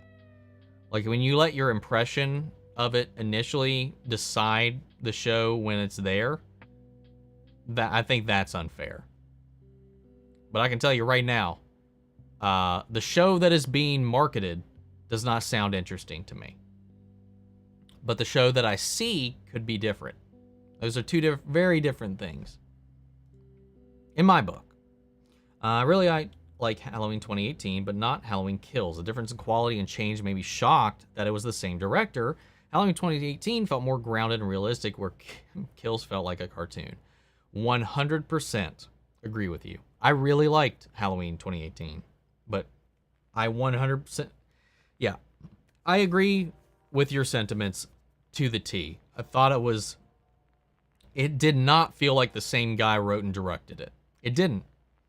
And it felt just like a really dark cartoon, because people were just acting like buffoons. People were not acting like people. The storyline was messy. The script was messy. The kills were cool, even though they went back on some of the things that they had been setting up in the previous film. I don't know. It was just all over the place, man. I'm hoping that it's a Jurassic World situation, and maybe we'll see it. No, I actually like that you were shitting on Gotham Knights show. I agree with you. Pagey said it was in his new video. I'm just repeating his talking points. I hope Pagey's right. I haven't watched any of his stuff on Gotham Knights, but we'll see. Umbrella Academy is really good in my opinion. I think it's based off a comic too. Next month is season 3. Can't wait. Am I planning to go to Stranger Things filming locations? Because I'm definitely going to. No, I'm definitely not in the plans for me right now. Gotham Knights deserves to get shit on. Marketing is awful. They should reveal all the plot twists and villains already, because no one's going to give it a chance. I wouldn't go that far, but they definitely need to sell the show better. Sup, Thruka? Thoughts when Barry brought up Cisco and Frost, but no Caitlin. My idea, he was looking into he said he was looking into the past and the future, and when he's talking about the past, he's talking about people that are not around anymore. So that's all I took about it, because he was looking backwards, and he was reminiscing about being able to see the people that he's not able to see anymore. Frost would be one of those, because she's passed. Harry and Jesse, they've passed. Cisco, he's moved away. Like, that's how I took it. I didn't think it was anything to imply Caitlyn's fate, but you never know. You could be onto something. People disappear for 5 years, multiple universes existing, Egyptian gods fighting. Marvel citizens, for you, it was the most important day of your life. For us, it was a Tuesday. Good Bison quote right there. Hell yeah. Have I heard the Daredevil news about Disney Plus revival / new season of Charlie Cox's Daredevil coming back? I have. We talked about it a little bit at during the stream already. I'm really looking forward to it. Really looking forward to it. Not really a Fast and Furious fan, but I'm really happy for Alan Ritchson. Me too. I'm really excited to see him on there. I'm glad to see him getting some fun work, man. And hopefully this gives him a little bit of a boost. No pun intended. Just watched the Chippendale Rescue Rangers and it was surprisingly good. I agree. Check out my reaction. My reaction's up on the channel right now. Captain Marvel and Icarus versus Martian Manhunter and Green Lantern. Martian Manhunter and Green Lantern, I think, would stomp the shit out of that other team. There were so many cameos. Yes. It's insane how many things they got away with referencing in that movie, man. Glee was good, but behind the scenes drama is a different thing. Really? Was there a lot of behind the scenes stuff? I'm surprised that I haven't watched Glee. My reasons for not watching it was because it wasn't what it was show choir, but it wasn't it in the way that it actually is. So I was like, bah, this isn't show choir. But, and then I just never watched it, so. Did I watch the Constantine mini yet? No, I have not. People are getting too scared with the new articles about Zaslav and his approach to DCEU. I saw a lot of people on Twitter getting scared that he was going to cancel the Green Lantern series. Yeah, I don't think that series is at threat. Though it might, who knows? It could get a massive budget cut, but because that series, as we knew already, was going to require a lot of money to put together. So who knows? I'm not that concerned just yet. I haven't heard anything that concerns me yet. Am I let down by? Am I disappointed that, you know, I don't get to figure out where those stories end for Batwoman and Legends? Yes. But I definitely am not surprised that that decision was made. So I don't really hold it against them at all. But is what it is. We'll see. We'll just keep an eye on it. Like I said before with this Discovery merger, we have no idea how it's going to go yet. And it's still too early to really say for certain. What are some of our biggest gripes with the Marvel Disney Plus shows, and what do you think they need to do to make them fulfilling? I think they need to get rid of this 6-episode format. I really think they need to expand it a little bit. And I get the reason they do it, so that they can keep the budgets big enough for what they're wanting to do, but not overblown. But that said, my problem with every one of them so far is like some of the story arcs always end up feeling a little rushed. I think the only exception is WandaVision, where I didn't feel like it was rushed, but it definitely felt they definitely were changing things as they were going and removing things as they were going, and that's one of the things I noticed in WandaVision was that there was just some threads that were originally meant to connect to something else were still in there, but the thing they were connecting to was removed. So it was a little choppy with WandaVision. But I feel like the other ones just, there's whole like plots left out, or like some of the storylines are just kind of brushed over, or there's some things I just would like to spend more time in. I would like to see them just kind of like take the time to do the stories, to flesh out the characters with what you need to do. I don't know. I get it, but at the same time, that's my biggest complaint is always I want more story. I want to visit Hawkins Lab for filming location. I want to go to that place. It would be cool. Or to Hopper's cabin. I think going to maybe the filming location for whatever the Hawkins Lab thing, that could be a fun novelty thing to go visit. That would be interesting. The Expanse is based on the first 6 books of like a 9-book series. They're also novellas. Interesting. What do you think of rumors Ghost Rider, Deadpool, Magneto for Doctor Strange Multiverse of Madness? I heard that there was a Deadpool and Ghost Rider one, but I didn't actually hear of the scenario. But I did hear about the Doctor Strange one, and I think that one could have been really cool. And am I sad that they didn't include it in the movie? Probably not, but it would have been a really cool scene to add. But I'm not sure exactly the details of the Ghost Rider and Deadpool rumors. I know that Sadie, who plays Max in every episode for season 4, is going to be like mini movies. Daredevil is the best Marvel show. I agree. Daredevil is pretty good, but I like Agents of S.H.I.E.L.D. more. Like I said, I can't say because I've only seen 2 seasons of Agents of S.H.I.E.L.D. Let's see. I'm shocked Naomi got canceled. I thought Ava DuVernay had too much clout in Hollywood. Guess I was wrong. Zaslav doesn't give a shit about clout with how he's talking about Clint Eastwood and all that, so we'll see where that goes. But yeah, no.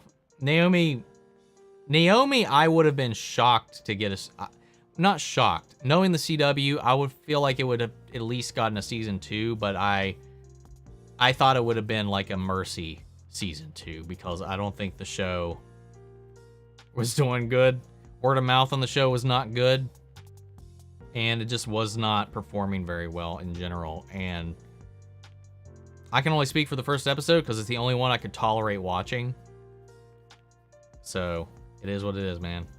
I was not surprised personally whenever they gave the announcement for Naomi. I was surprised that they gave the announcement for Legends and Batwoman before Naomi. Actually, thought Batwoman and Legends would have been more likely to be picked up than that show. You can't see flag emojis then. What? What? I I don't know what you're talking about. Oh! Great Britain. Great Britain, you dummy.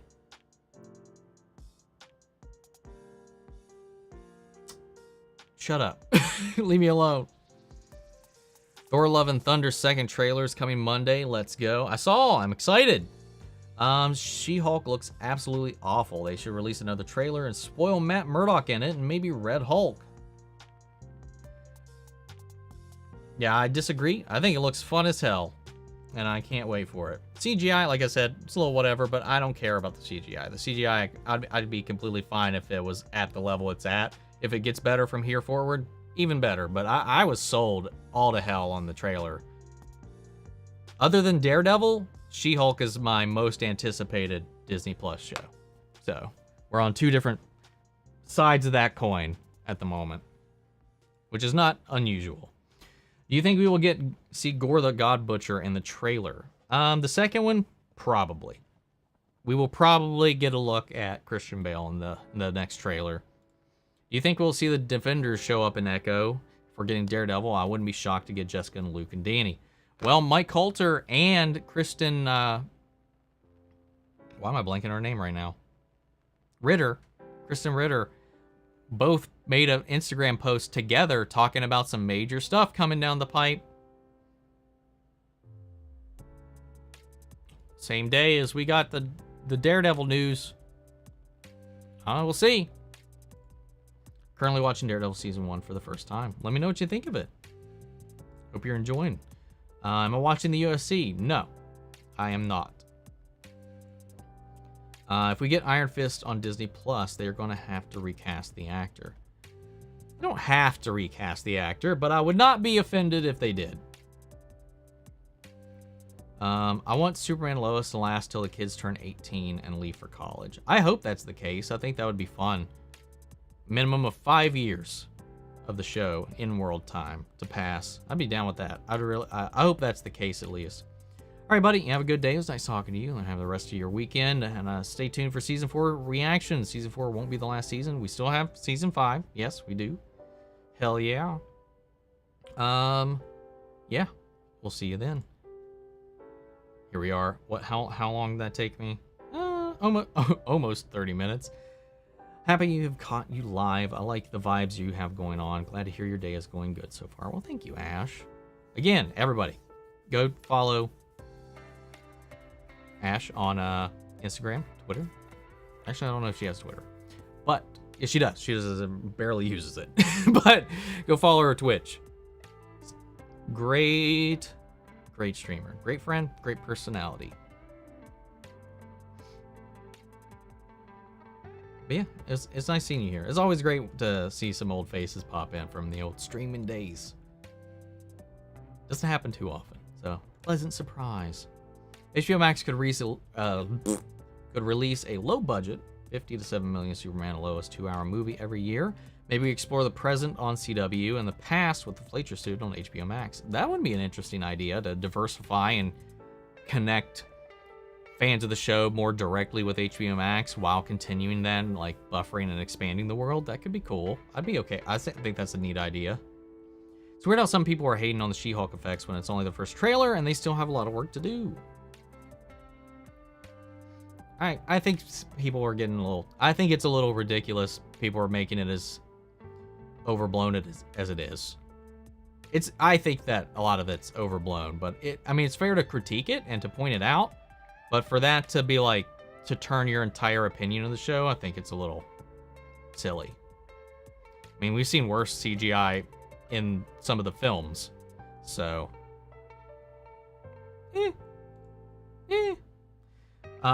Did you mind that the Upside Down during the recurring plot throughout, Did you mind that the Upside Down was the recurring plot throughout the seasons? I never felt it, but some of the people found it repetitive and would like the Monster of the Week episode plot like the X-Files or Buffy. No.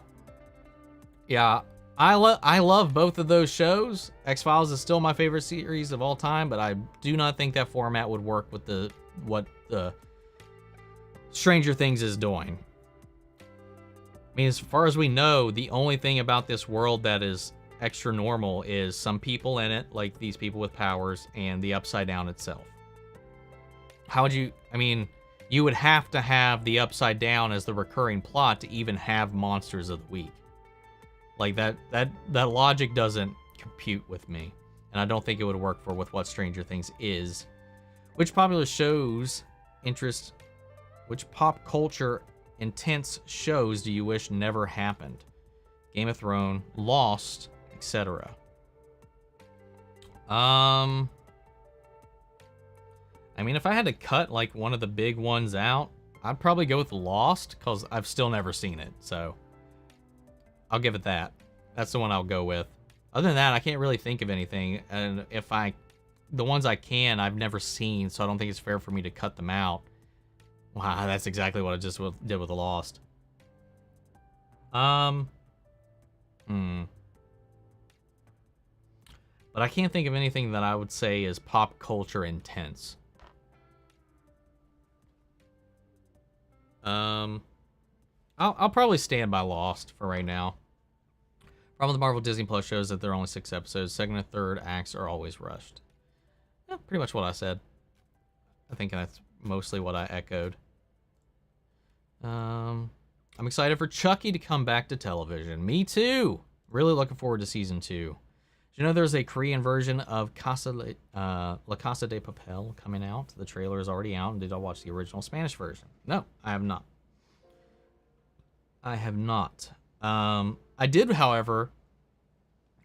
I've watched all of Breaking Bad. It's one of my favorite shows of all time. But I did watch the first episode of like the Spanish remake of it, and it's kind of wild to watch. But yeah, Batwoman Legends fans need to move on. The campaigns are just getting as annoying and frustrating as seeing the Snyderverse campaigns, at least to me. I'm surprised at how like fervent and motivated they are, though. Kind of shocked me, to be honest. But then again, we'll see. I haven't gotten any fatigue for that, but with the way the spheres have been in the restore the Snyderverse corner of the internet, while I still would support that idea if they are continuing to commit to the multiverse, that there's a place for that to exist without it being your primary canon, and I'll stand by that. And I would like to see that vision to fruition, though I don't think that can happen at this point, or will happen at this point, regardless of interest. But it's just the most vocal people, I just can't stand their takes. I can't stand some of the things they say, do. That's what's frustrating. There's a bunch of just unnecessary, unwarranted shit and shade that just goes out and pukes out of some small, at least loud pockets of that corner of the social media sphere. So it's one of the reasons I've kind of quieted off of including myself in any of that, because just keep that over there. Oh,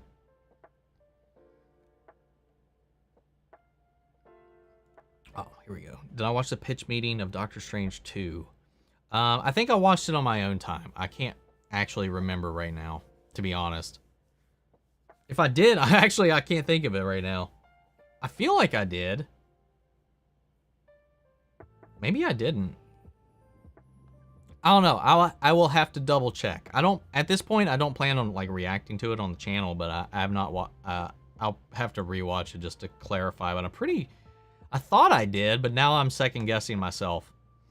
I did rewatch the Uncharted movie. Would I want Tom Holland to continue with Nathan Drake Uncharted movies, or have them try a different franchise? I think he will do well in Percy Jackson Disney Plus reboot. I think Tom Holland's a little too old for that. And I'm fine. I was fine with his Nathan Drake. It's really Mark Wahlberg was the biggest problem I had with the movie, but no, I'm fine. I'm fine with him continuing. I'm curious to see what they do with that. I found it enjoyable overall. There's also the fact I don't know who Tom could play in Percy Jackson World. See, that's what I'm not sure about. Batwoman killed Batman, framed Roger. Batwoman killed Batman and framed Gotham Knights for the murder because she had to protect Gotham alone. Oh, that's kind of funny. That's funny.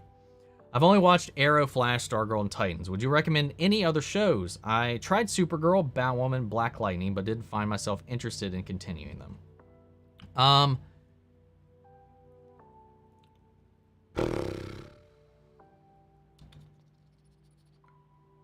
Honestly, personally, you're continuing Titans, and I think some of those shows personally are better than that, though there are some pitfalls here and there. But Batwoman definitely gets better in Season 2 and Season 3. If you weren't already vibing with it to begin, it becomes a little bit of a different show in those back 2 seasons after they get rid of all that drama and going on. So maybe that. Legends, I think that's fun as hell. Like, it gets ridiculous. It kind of stops being a superhero show after a little while and just becomes like a science fiction show. I always, while it does in large doses get a little repetitive here and there, it's a lot of fun. And I always found it a nice little refresher between some of the other shows. Black Lightning's best season was its first season, so if you watched that and it wasn't getting you going, the rest of it might not either. Supergirl, I think seasons 3 and 4 are okay. The rest of the show, it was the hardest of them. I think quality-wise, it was the most rocky out of all of the shows. So I definitely understand not following that one up. But if it had to be one of the ones connected to the Arrowverse at all that I would recommend, it would be Batwoman Season 2 onward and probably Legends of Tomorrow to give a try. But Arrow and Flash are still peak for me. And Stargirl, I'm only still now trying to get my mind wrapped around considering an Arrowverse.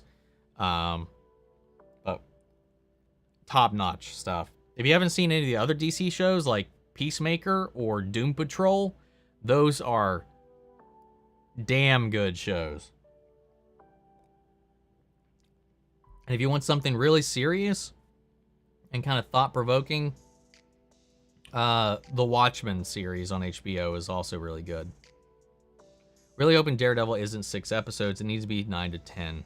I hope so. We'll see. We'll see. I think a Stanley biopic would be pretty cool. I'm sure there are some, but we'll probably be getting some new ones here soon with the whole rights thing going on. I've seen The Martian, one of my faves. The one with Matt Damon. I wouldn't say I've seen it. I've seen like scenes of it, but with no sound. Like the only time I had seen it was at one of the call centers I used to work at. Sometimes they would put up movies on the TV screens with subtitles because they couldn't have it playing because you're in a call center. And I had looked at some scenes, but I couldn't get into it without hearing it personally, and I was too actually busy working to actually focus on it. So I've not technically seen it, and I only remember like one thing about him building a hut, and that's it. Choose one. Christopher Nolan coming back for a Dark Knight 4, or Raimi making a Tobey Spider-Man 4. Tobey Spider-Man 4 would be my easy pick between those two for me. Did I know the actors who play Nancy and Jonathan in Stranger Things are dating in real life? I do think I remember somebody mentioning that before, but I had honestly forgot about it until reading it here. Because one of the videos I pulled up to do like a reaction to Stranger Things thing building up to season 4 was the lie detector test between the two of them, and when I pulled it up, I was like, wait a minute, are these the two that are dating in real life? I couldn't remember at the time, so yeah. Stargirl fans on Twitter said they, should do some spinoffs from Stargirl. Thoughts? I'd like a Jade Garrick series. I would love for John Wesley Shipp to get his own series. I think he deserves it at this point. He should be back out there, man. Do it. But yeah, I don't know. There's no real spinoffs from Stargirl I feel like they've set up that I feel like would have legs. Right now, at least. Maybe one following Jade, since she's kind of kinda a member. She's like a come and goer from the team right now. Maybe they could do one, follow her, maybe a little Green Lantern show, but then I think we're double dipping in too many Green Lantern stuff. But speaking of, when are we going to get Diggle in the ring? Damn it. I'm worried about the Daredevil show. They completely Disneyfied Kingpin and Hawkeye by throwing him around like an unexperienced girl. Where in Daredevil, he was cunning and always steps ahead. A little sexist there, but I get what you're going for. I feel like character-wise, it makes sense for me, at least in my head, from the time skip. And we know for a fact from the setup on that episode that he was not trying to kill her. He was trying to spare her through increasingly frustrated means. But at the end of the day, he kept the promise he made to not kill the girl. And that's one thing I can go back to the Daredevil show is at least Kingpin, for the most of the time, kept his word when he gave it. So the only main difference I saw was that he was going to let... Well, he actually wasn't, because he stopped her. I was like, was that he took some pretty brutal hits that I'm pretty sure, like in the world Daredevil had set up, would definitely not have kept him up. But during this time, we set up the Power Broker, and who knows? Maybe he's been juiced up. Maybe he's wearing some new and enhanced armor. But yeah, I'm okay with... I didn't have high hopes for his involvement anyway. I thought he was just going to be a tease. I didn't think him for actually to participate in it. So what we got was a little more than I expected. Yeah, I'm not overall... I was more or less hoping for more than we got, but I was fine with how they... I didn't feel that he was Disneyfied, as some have said. But we'll see. We shall see! One of the things that Disney and WB have learned is that even though we enjoy VFX, we're watching people with godlike abilities grapple with their human emotions and problems. That is the most important to me. Never put too much faith in any celebrity, director, producer, or old guard. We raise people up just to tear them down, even with more glee. What was that in reference to? I can't remember what this might have been targeted to. I don't care. Do not care of the CGI. She-Hulk looks fun. Exactly. As long as the character, the story, and it's entertaining, I don't care about CGI. Good CGI is just flavor on the cake for me. Because a good story, good performances, and good, action, entertainment value will overshadow any visual issues I have with something. Like Chip and Dale. Like Chip and Dale. Like, I still don't like the way they represented 2D animation in the movie, but didn't care. The movie was fun. This year's live-action HBO DC series coming is Titan Season 4, Doom Patrol Season 4, Alfred Pennyworth Season 3. Yep. All on the way. Please react to the Elvis movie trailer that released in February. I've already seen it like 1,000 times in theaters. They've played the trailer for that movie every movie I've gone to see. So I've seen that trailer is burned into my brain. But I'm really looking forward to that movie. They're most likely going to reduce the violence in Daredevil. Maybe. Just remember, they have Punisher on there right now. While they just got to commit to the implementation of their ratings thing. They haven't edited Punisher down, so who knows? And I'm fine. I don't think the violence is not what made Daredevil to me. So I'm not going to be hurt if the violence is toned down. But as long as the action's good, the choreography stays up to par, we get some amazing wonders and great performances and character work that doesn't treat the audience like dummies or they need kitty gloves, I'm fine with that. It doesn't need to be gory, violent, or brutal. While I did enjoy some elements of that, I don't think that's what really sold me on it. Do you think we'll get Peacemaker Season 2 next year, or will we have to wait till 2024? My money is probably on maybe late 2023 is my guess. Do you think it's time for Disney to start doing R-rated and mature content for the MCU people like Daredevil, Blade, Punisher, and Ghost Rider? I feel like they need to transition into that at some point. And they already said that they're willing to give Deadpool an R rating, so why stop there? Punisher's not a kid's character. Don't care about it. Worry about the adults that you want to bring into the MCU. Focus on that. And I think that's cool. Mike Coulter is so pretty. He was also great in the Halo Nightfall miniseries. Was that him? I didn't even put together that that was him. Damn. Okay, that's cool. I didn't even know that. I didn't even realize that was him at the time. Then at the time, I don't think I really knew who Mike Coulter was. To be fair, when the Nightfall series came out. I'd love if they continued with Jessica Henwick, Iron Fist. Yes, I would love that too. I was really excited for that setup. I thought as weak as season 1 and season 2 of Iron Fist was, I did think season 2 was an improvement on season 1, and the way it ended definitely had me interested in where they were going to go with it. So I would be lying if I wasn't surprised, but I was a little disappointed that I didn't get to follow on with that story and those characters. Same with all the shows, to be honest. I really like the whole Defenders universe that they had established. Season 3 doesn't deal with the Upside Down. Yeah, season 3 doesn't really deal with the Upside Down. Well, the Upside Down is still the primary threat. I mean, it's the Mind Flayer, but it's a creature of the Upside Down. The Upside Down is still involved. It's still a continuation of season 2's plot. So this Upside Down is still greatly present in every season so far. Disney Plus Daredevil is officially its most anticipated TV series. I don't see anything else right now that could beat its anticipation level. Maybe a Darth Vader series. Yeah. I can kind of agree with that right now. That's definitely the vibes that seem to be going on at the moment. I'd be fine if Disney Plus's Daredevil had violence on the level of Moon Knight and Multiverse of Madness. It wouldn't be as much as Netflix's Daredevil, but it'd probably be still pretty violent. Agree. Maybe the Skeleton Man of Stranger Things 4.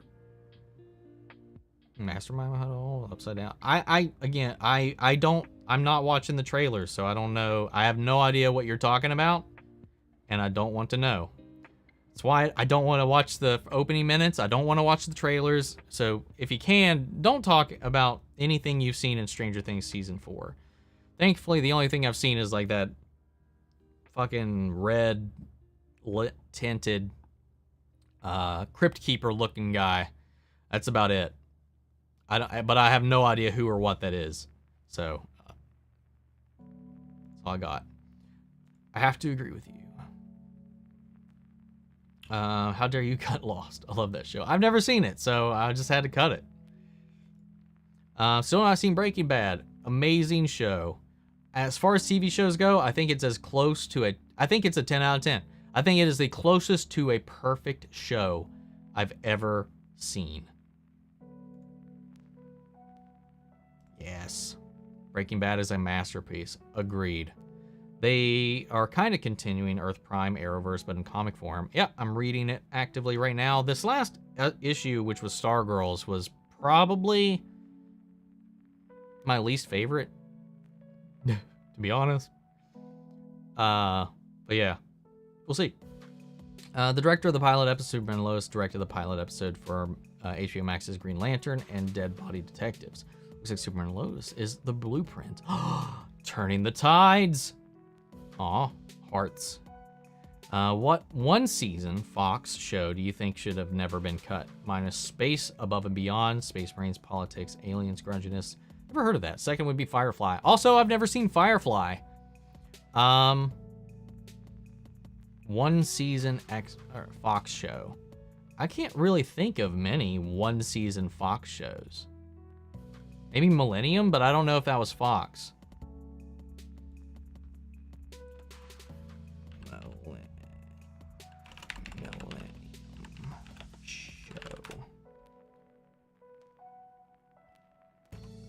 Never mind, that had 3 seasons. I thought that was one of those one and dones.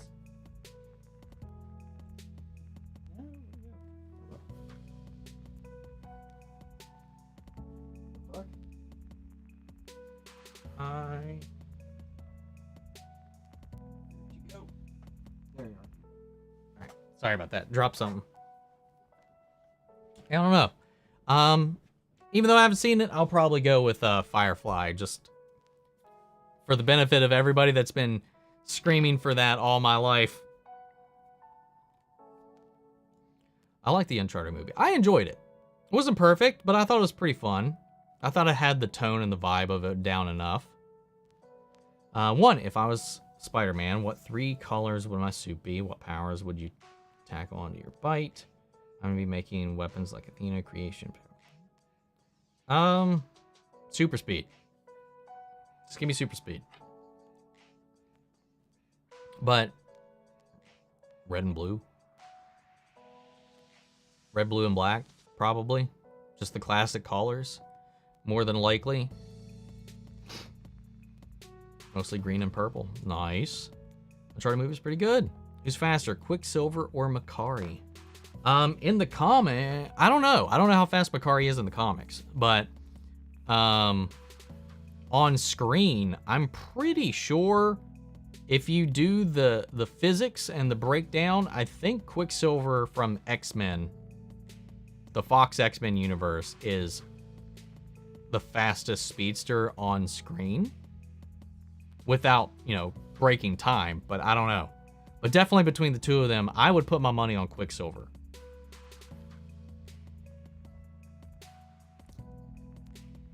In the comics, I have no idea. Thoughts on Marvel buying the rights to Stan Lee. I don't want a digital Stan, but some archival footage in his voice would be nice in the movies. Yeah, that would be perfectly fine. I always worry about that kind of stuff because it can always be abused, and that's what I'm concerned about. But would I like some cameos still in some ways? Maybe. But I do think like making him like a character or anything like that in the background and stuff, I think that might be a little odd. But I don't know. It all depends on how it's handled and how I feel at the time. Right now, I am like kind of on the fence about it. But we'll see. We'll wait and see. What's up, Laura? How are you? What's up, Daniel? Morbius's life. It's Morbin time. I'm not even going to read that one. The rest of that, sorry. I don't know. This is the meme shit that I don't even understand. Next Star Wars animated series should be The Mandalorian Wars. It will follow Tar Vizsla, voiced by Jon Favreau, as he joins the Jedi, forges the Darksaber, and starts the Jedi Mandalore War. Well, he doesn't start the Jedi Mandalore War, though. Not that I'm aware of, right? I don't remember, to be honest. Because the Jedi Mandalorian War happened long before Tar Vizsla. Was there a second one? Because I thought there was the Mandalorian Civil War that took place around that time, but I could be getting things mixed up. Either way, I would love to get a series centered around some of that back lore for the Mandalorian stuff. I would love that. In my opinion, I think Arrow is the best comic book show. What do you think is the best? Arrow is my favorite, but I think if we're comparing all of Arrow to all of Daredevil, I think Daredevil is a better show. But I just love Arrow too much. That's me. And the only thing that really holds Arrow back in my book is just the fact that it has the CW format. And the writing wasn't always consistent. Morbius could take the whole DC universe. You and those memes, man. How many Arnold Schwarzenegger movies have I seen? Have I seen End of Days? I've seen End of Days. Fought the devil to protect a woman from birthing the Antichrist. Yep, that sums up what I remember of the movie. It's a wild movie, man. I've seen a lot, but I couldn't tell you how many I've seen exactly. I mean, my favorite Arnold movie is T2. Last Action Hero is also a top one. Predator is probably one of my favorite ones. But End of Days is a wild one. We should get another cat and name it Morbius. No! What are my top 3 Arrowverse villains? You can include villains from Stargirl's Where. For me, it's Tom Cavanaugh and Matt Letscher's Reverse Flash. Easy Reverse Flash for me. Number 1. Second, Prometheus. And 3, Zoom. I concur. I will second that. I think those are my favorite Arrowverse villains in that order. Yeah. I agree. I agree with that. Morbius's life. The only Percy Jackson character I could see Tom Holland take, maybe be Apollo. I can't speak on it too much. I only barely remember the first live-action movie, and I never got past the first 3 chapters of the first book. So I'm not the best judge of that. I just, looking at Tom Holland and looking what they're trying to do with the show, it just, unless he's playing an older character or maybe somebody else that's not part of the camp, like an older member or something like that, I don't know, because I don't really know any of those characters. So I don't know. What's up? How are y'all doing? We are doing well. Just kind of chit-chatting here for a little bit. Let's see. When do we want to get dinner?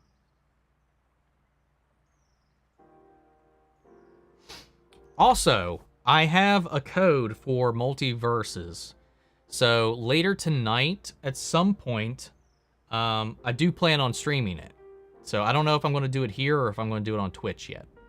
Because I've been debating about resurrecting my Twitch thing, because obviously YouTube and the notification system, like once I put out 3 videos in a day, you won't get a notification from me again for the next 24 hours. So it's hard to get people to know when I do stuff. So I don't know. I just got to figure it out. I want to play it while I have it. I got like 6 days left before the beta expires. I've already played a little bit, and I don't know. I'm excited. I just kind of want to get into it a little bit more and play as much of it as I can while I have access to it. Given Apollo usually appears as a young man around 18 to 19. That could work. Morbius in the Morbius verse of madness. You know, they started filming the Ahsoka show on the 8th of this month, and they started filming the 60th anniversary of Doctor Who. I've seen, yes, both. And I've already seen the confirmations and stuff of some surprises that we're getting in the 60th anniversary for people who haven't seen it, or who knows. I haven't looked at the above chat. Somebody may have already spoiled it by now. But we got some familiar faces coming back, and I can't wait. Super happy. My favorite duo. I understand if you don't care for Elvis. Neither did I, but I saw the trailer and it looks like a great film. Please react to it, maybe. Well, the film will be in theaters. I don't think it's going to be on streaming, so reacting to it probably won't be a thing I can do. I will give a review of it. But like I said, I didn't not care for the movie. I think the trailer looks good, and the trailer makes me want to watch it. I'm really excited for it. I wasn't initially, but the more and more I saw the trailer, I mean, there's times just watching the trailer right now gets me emotional. I don't know why. I'm looking forward to it. Get ready for a bunch of useless information. Hot and edgy take incoming. I want them to Disneyfy and MCU-fy Daredevil. Man, we have 3 gritty seasons on Netflix. Let some team-up crossovers with this Daredevil and give me Spidey. I mean, you could do that without having to Disneyfy or MCU-ify, but I don't think it's going to take... I don't think it'll hurt it that much to bring things down a little bit of a notch, especially on the hopeful way Season 3 ended.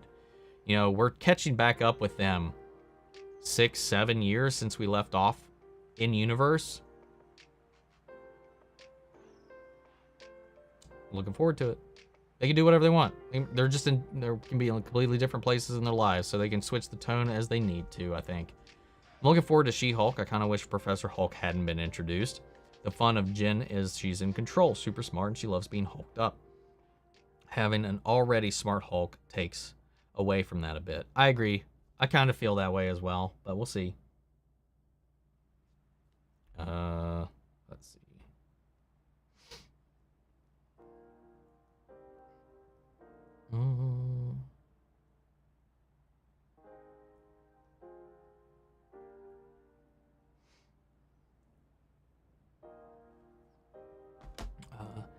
The study of bodily tissues as it changes over time from an infectious disease is called histopology.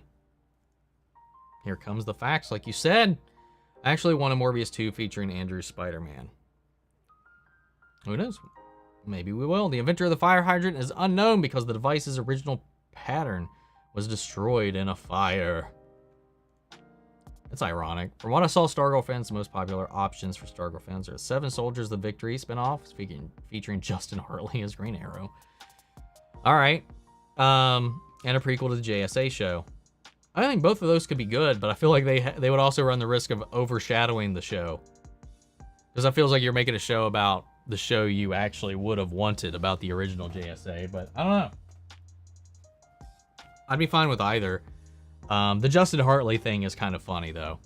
Even though I did not ever really like him as Ollie too much. I've never, until Stephen Amell, I never liked the character of Oliver Queen to begin with. But Arrow, whatever they did with Arrow made me really enjoy that character. That version specifically of that character. So we'll see. Before there were an invention of alarm clocks, there was a profession in which you could knock on windows with long sticks, and these people were called knocker-uppers. It's a funny term. New Rockstars actually did a She-Hulk CGI analysis. I saw that. I haven't watched it yet, though. I saw it pop up on my feed, but I haven't watched it. Rabbits cannot vomit. My brain combined the first and last words of that sentence. April 11th, 1954 has been declared by many historians the most boring and uneventful day of the 20th century. I needed a Chip and Dale sequel with a Darkwing Duck team-up. No, just give me a Darkwing Duck reboot now. I know Seth Rogen's already working on one. They announced it when they announced the finale or the ending of the DuckTales reboot, which already at this point has been a while now since that happened, and we haven't really heard any movement on it. I hope it goes through. I really want some Darkwing fucking content. That mid-credit scene was for me. 40 is the only number with its letters in alphabetical order. Different, longer version of the theatrical Elvis trailer. I'll still wait for the movie. The sixth word in the sixth chapter of the sixth Harry Potter book is of. Probably is the study of fingerprints.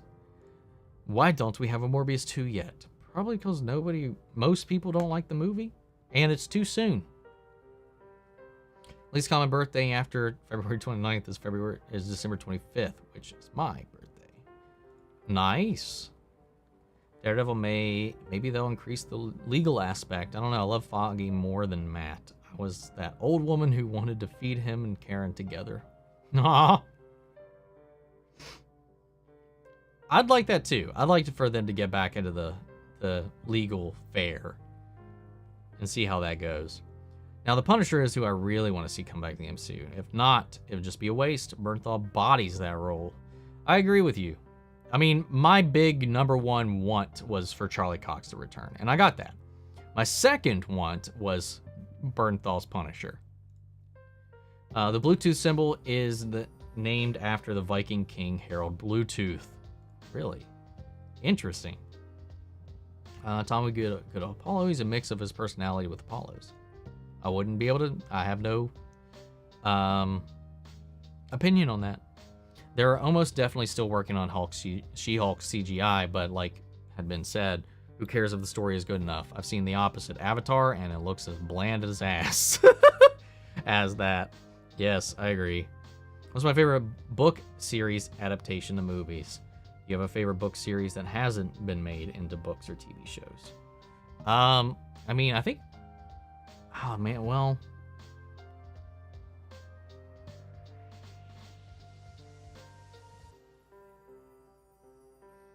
I think it's got to be Harry Potter. I think that's my favorite book to movie adaptation. Or no. It's tough. That and Lord of the Rings. I've been in a really Lord of the Rings mood this past year. I've rewatched it like a shit ton at this point.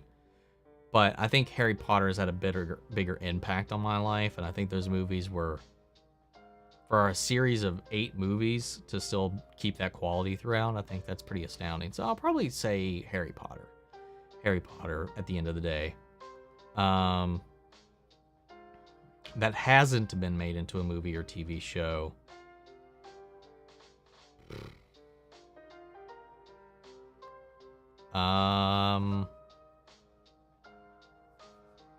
It's funny is most of the things I've watched or read rather have been because I already watched an adaptation. So that's a tough question. Maybe Wicked? I mean, that was adapted into a Broadway show, but I'd like to see like a series or a movie about that, like the book version, which is pretty freaking dark. But I like that. That's probably where I'll go with that. I think that's the only one that would be fair to say, because most of the other ones I can think of have already been done. You know what would be good? An Isaiah Bradley show where it shows him rescue his comrades to escaping his imprisonment. Oh, that would be really cool. I would be crying like a punk through that whole thing, though, I think. CDM, exactly. People are putting too much focus on the CGI when story is more important. Hell yeah. Abraham Lincoln was named his fourth and youngest child Tad because he had a small body and a large head and wiggled like a tadpole. Thank you, good night. Lots of great little nuggets of information. Don't know what I'll do with any of those, but thank you, Mitzi, for the interesting conversations. Wally West will always be Arrowverse's most wasted character, but that's mainly the actor's decision. I still think they should have just pulled a multiverse Wally from Stargirl's Earth 2 or Earth Prime.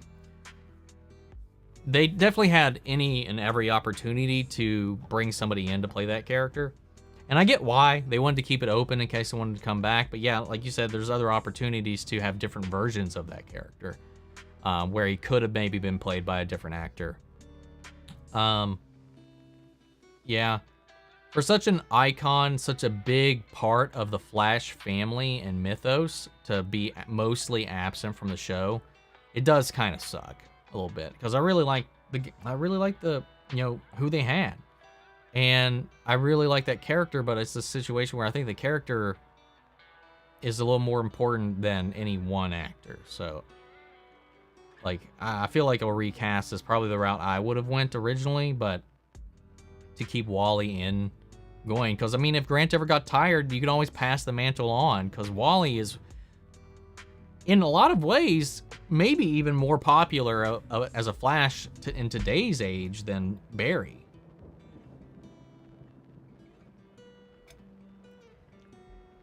But it is what it is, man. Morbius 2 is more anticipated than Daredevil 4.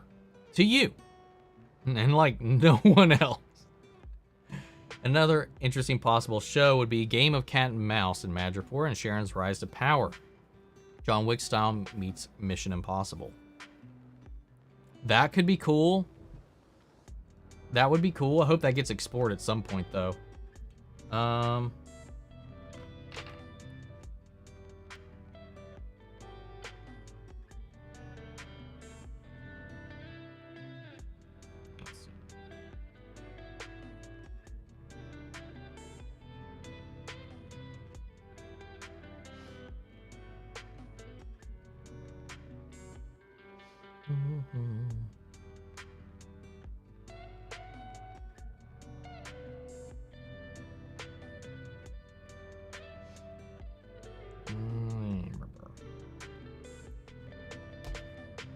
When the kids would turn 18 by season 5 of Superman and Lois, I wonder how them leaving college would change the show if it goes beyond 5 seasons.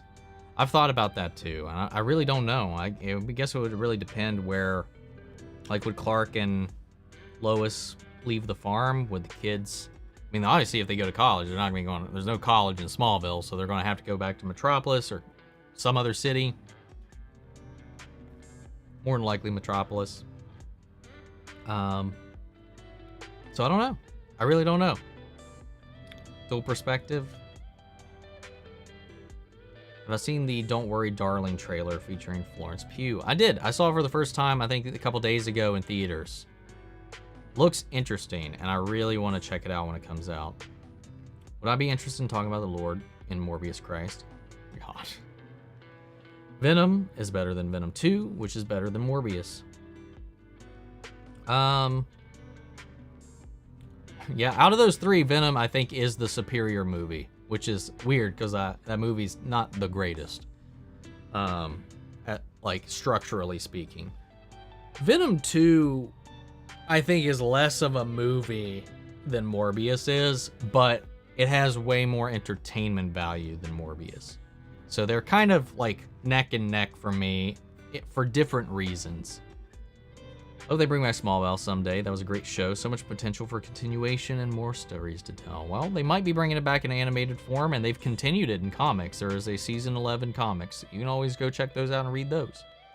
Some morbid time. It's like the third time I think you've said that today. Just glad to see Banner again, an Abomination played by the same actor. But one thing I'm wondering is how Banner is in human form in Shang-Chi. Credit scene Professor Hulk in She-Hulk. Well, my initial theory, I guess, can't be the case. Because I thought that part of why he might be Banner again is because it takes place after he gives her the blood transfusion, and maybe it's that lack of gamma and blood that he pours into her that causes him to depower out of Hulk back to Banner from the Smart Hulk thing. But that doesn't line up because in the trailers, he's Smart Hulk and then his arm is healed. But in Shang-Chi, he's Banner, but he's still in the sling. So I'm so confused about that, and I really want an explanation. One of the other theories is that maybe the Banner we see at the end of Shang-Chi is a Skrull. I don't know, man. I really don't. Firefly is good, but the episodes are just out of order. Interesting. Really? Have a good night. Going to get dinner now. Hell yeah, man. Have a good dinner. Let's see.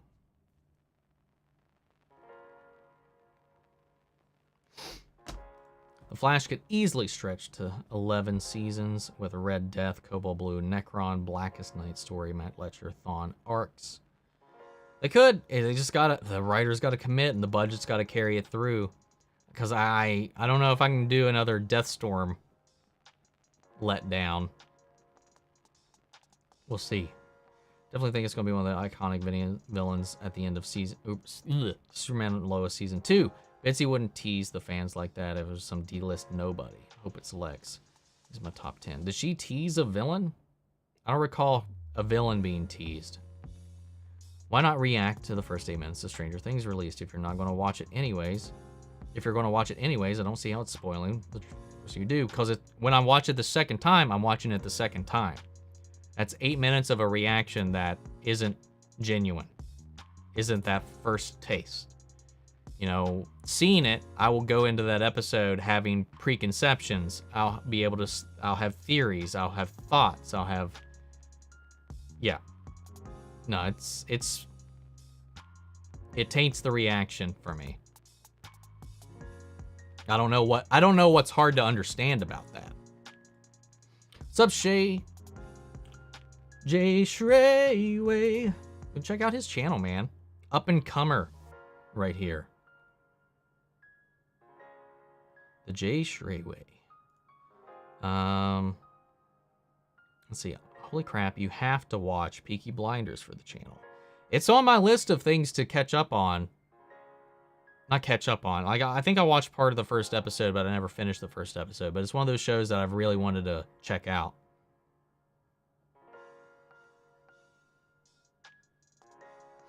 I finished Percy Jackson book series, and it's pretty good. My opinion, Man of Steel 2012 is the most underrated comic movie of all time. What's mine? My most underrated comic book movie of all time? I don't really feel like Man of Steel is all that underrated. Up until the Snyder Cut, it was my favorite DCEU film. Even though I have a lot of problems with the movie, it was still the DCEU film I had enjoyed the most overall. Aquaman's pretty high up there. The Suicide Squad's also really high up there. The Suicide Squad arguably could be my favorite, like depending on my mood. I do enjoy it more than Man of Steel currently. But the Snyder Cut's still my favorite DCEU film at this time. So if I had to pick an underrated comic book movie of all time, I don't know what I would go with.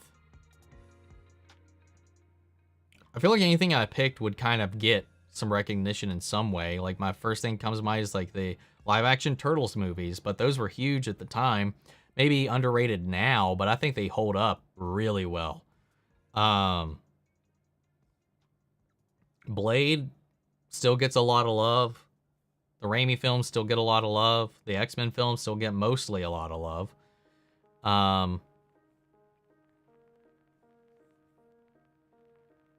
having a hard time thinking of one that's underrated that I don't actually consider to be that I don't think is bad. Maybe the Fantastic Four films. I don't think they're as bad as some people remember. I actually quite enjoyed the first one. The first one. The Silver Surfer one was not good. But I do think that... But I've also seen that opinion a lot here lately, too. A lot of people echoing that. So I don't know what to believe, man. I don't know what's considered underrated anymore. Anyway, that's the end of that tangent. I will probably say... I mean, I would second Man of Steel if that's up there as a choice. Even though I don't feel like it's that underrated, personally. Otherwise, I'd probably go with... I don't even remember what I said at this just now. Blade. The Turtles films. Fantastic Four 1. Fantastic Four. I'll leave it at that. DC fandom better correct this year. Last year's was awful. They just, yeah, it wasn't as impactful or awesome as the first one, that's for sure. Hope Peter Capaldi come back. He is my favorite new Doctor, and Tom Baker is my favorite classic Doctor. I hope Tom Baker returns as well. He's not too old. I mean, he appeared in Day of the Doctor, so it's possible he might come back if he's healthy enough to take the risk. Peter is definitely up there. I think overall, my favorite new Doctor is still Matt, though I love David Tennant and I love Peter. And it can fluctuate between them for very different reasons most of the time, but that's just kind of where I'm at the moment. Tom Baker is easily my favorite classic Doctor, though. But I'm no stranger in that corner. The Gifted was a one season Fox show, and I actually pissed when it got canceled. I've never seen it, so I can't say. Did I hear the Wonder Twins got canceled? Yes. Yes. Is this my first channel? Yes. It's my first YouTube channel. Before I had this, I have a Twitch, which I use sometimes. Seth Rogen is the man. He was great in Pam and Tommy. I haven't seen Pam and Tommy, but I do like me some Seth Rogen. Did I get scared when I watched End of Days? I can't even watch it. It's so disturbing, and my anxiety even worse. My friend who, some Christians say this will actually happen. Yeah, nah. I don't remember ever being scared at the movie, personally. I've seen much scarier films, or at least things that scare me more than that. Yeah, none of that stuff scares me, personally. But it was a wild movie. Wild movie. My prediction is the killer will be Stargirl herself, and she won't be able to control her body when she does the killings. That'd be interesting. John Travolta as the MCU Punisher. No. Funny enough, wasn't John Travolta in the first live-action Punisher that was made? You should check out Stranger Things cast interviews from 2016. I've got some things lined up, but I don't want to go that far back. I think that's a little too old. But maybe. There's an Icelandic novel called The Wave. I would recommend it as a disaster movie, but it's also the mom is savage as fuck. I will note that. What are the shows that I should watch after Daredevil Season 1? Do I need to watch Iron Fist? I mean, it just depends on what you want to do. I mean, if you want to build up to watch The Defenders, yes. Is it required for the MCU right now? I don't know. I would assume the Defender stuff would, and for the Defenders to kind of make sense and have a familiarity with the characters, I would still watch those shows. I don't remember the exact order of the watch release, though. There is an order in which they release because characters do cross over on those shows. So I can't... Just look up. There's an order. There's a chronological order to watching them. And if you want to build up and just keep it all in, go through it.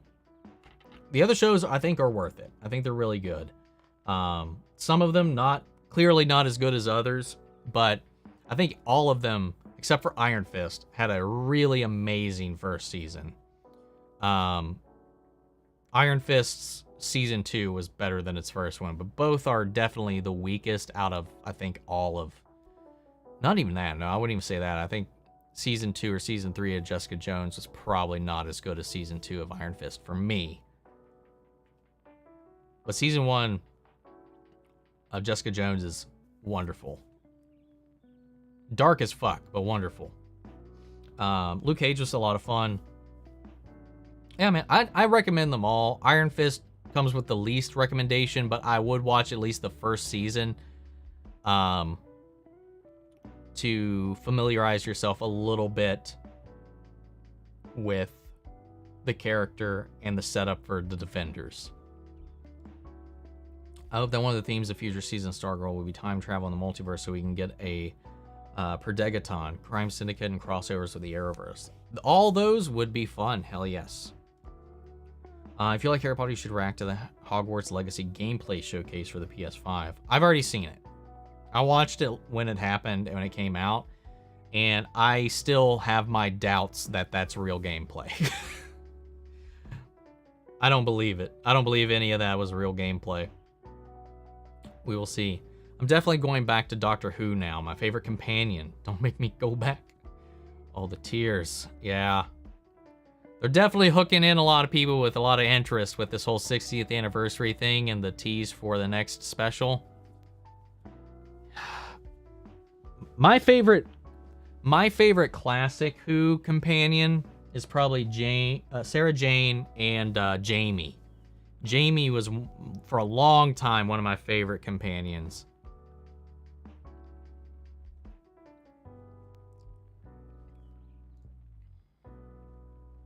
So excited for the Ahsoka TV series. I hope we get a brand new Sith. Someone cool, badass, that will take Vader's place as the most badass villain. Yeah, that's not happening. I'm so tired of hearing about Vader over and over. I can understand that, but no one is going to be more badass than Vader. And realistically, in Star Wars, they would have to really pull some like serious story foo to even explain how somebody could be more powerful than Vader or threatening as Vader, other than Palpatine. But I would not go into the Ahsoka series expecting a Sith villain. I highly doubt we will be combating against Sith in that show. Not saying we won't, but I just highly doubt it. Oh, this is live. Yo, how you doing? Doing well. How about yourself? I would love a Marvel studio to do Elseworlds movie of Tom's superior Spider-Man, or superior Iron Man, just like the Batman. That'd be cool to watch. I'd be down for it. I'm going to watch The Lord of the Rings for the first time after my exams are finished. Let me know what you think. It's definitely something crazy. I love them. Watch the extended editions if you have the chance. I feel like people on the internet don't understand that people lack nuance.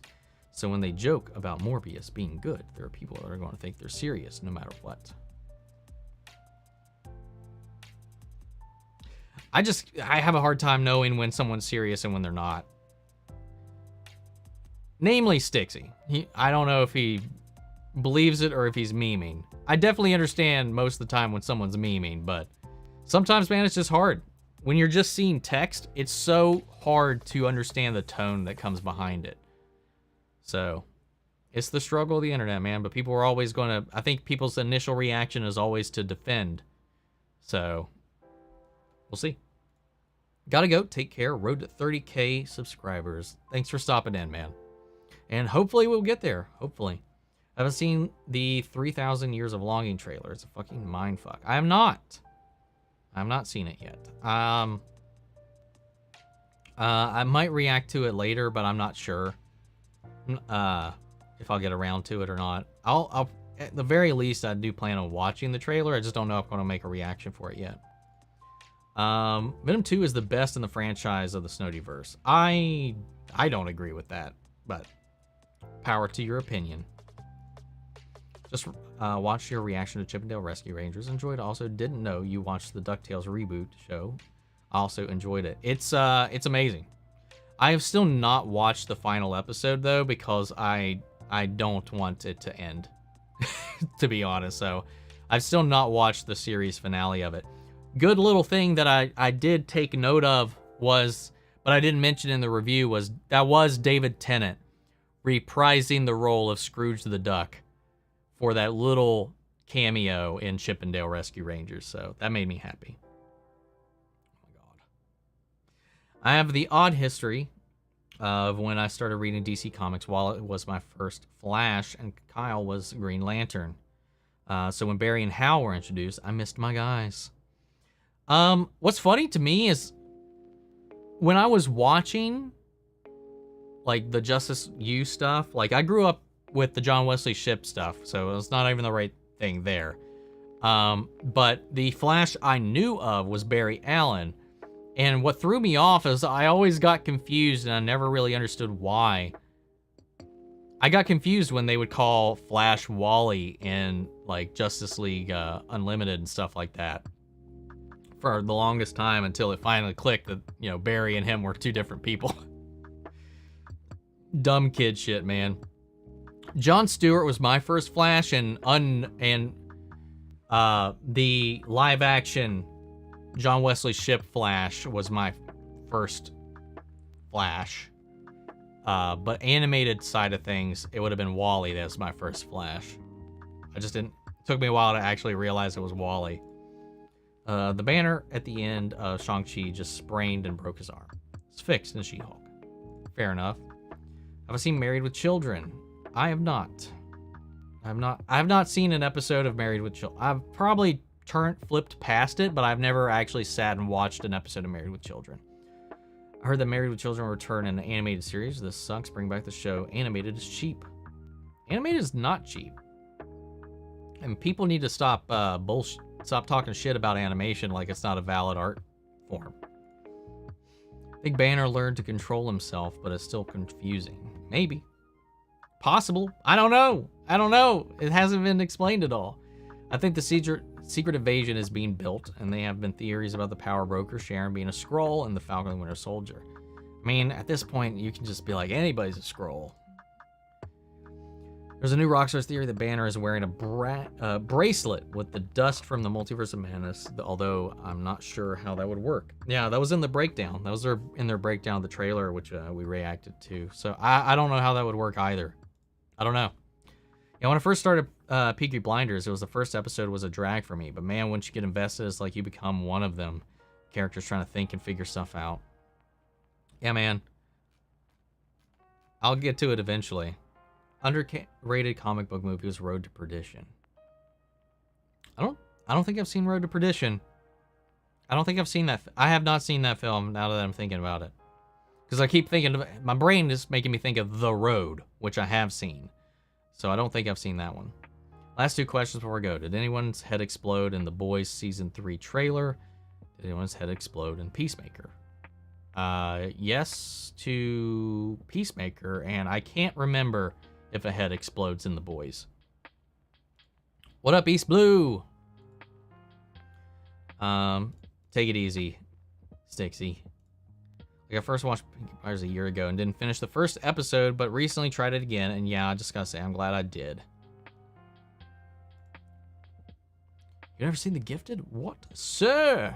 Yeah, as far as Marvel stuff goes, I've only seen, really, the MCU-related stuff and the Netflix shows. I thought Dredd was underrated, although I think it's gotten a new lease for life with The Boys with Carl Urban. I haven't seen it. I haven't seen the reboot. I have seen large in part the Sylvester Stallone one though. Hot take, but Spider-Man 2002 hasn't aged well for me. Goblin and Spidey look like they have a boxing match every time wearing Halloween costumes. It's fair. It's been a long time since I've watched it myself, so I can't really speak for it. Please react to Black Christmas, 1974. It's a classic horror film. I haven't seen it, but I know the story of it because I watched a full breakdown of that movie once upon a time. A 6-year-old man beating up a 17-year-old boy. That's Marvel for you. That's superhero stuff in general most of the time, technically. The gamma radiation created Hulk gave him healing powers. Yeah, but the timeline thing doesn't match up. I mean, he does have healing powers. We know that as much, but he's injured, then he's not, then he's back, then he's not, and then he is, then he's not. So, like, I'm just so confused about the timeline on it. If you've already seen Black Christmas, would you watch It's Me, Billy, which is a fan film inspired by the sequel, done well with a huge budget?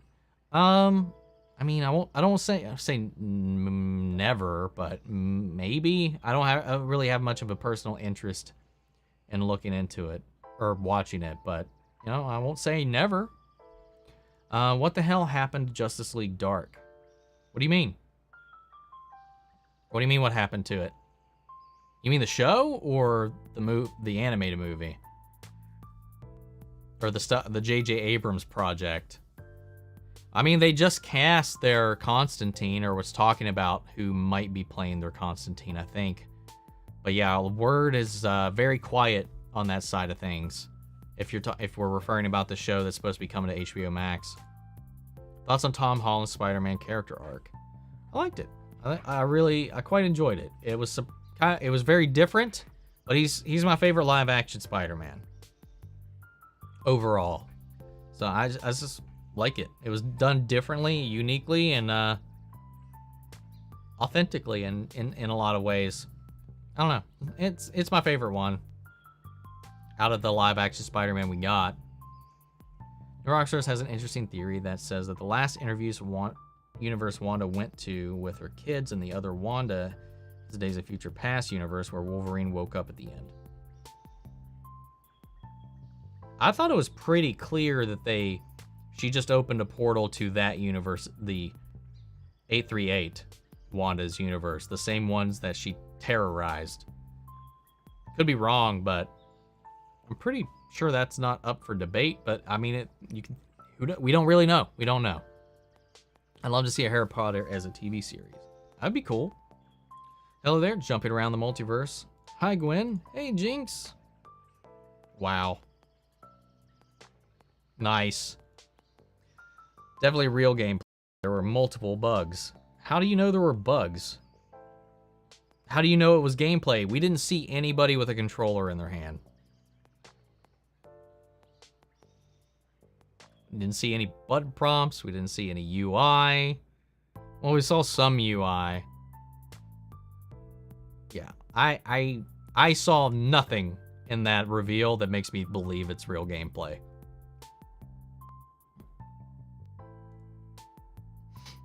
You got a list of anime you have checked recently. Recently? No. Attack on Titan is the most recent of anime that I've checked out, which I'm current on. If I'm going to get 5 people from the JLA for a D&D party, me as the DM, who'd be the healer, who would be, out of spite, be a bard? For the Justice League of America? Is that who you meant from the JLA?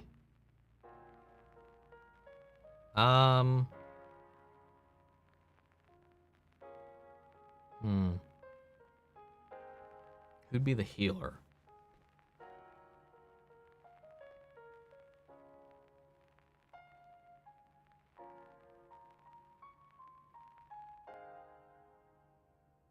Maybe Hal? Green Lantern? Bard Flash. I need some RE4 remake news or FF16 news. FF16's, from everything I've heard so far, is really close to being able to show off some more stuff. So I'm really looking forward to that. RE4 remake, though, it's been mostly radio silence.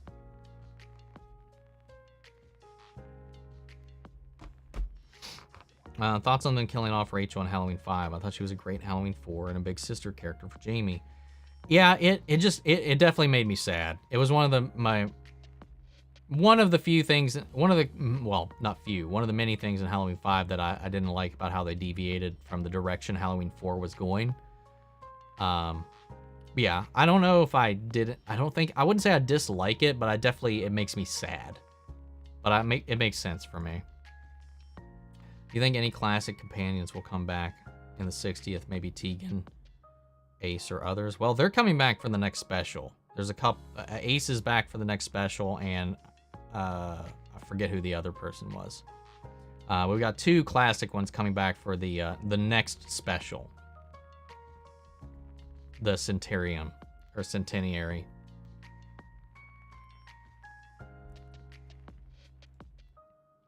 One more thing.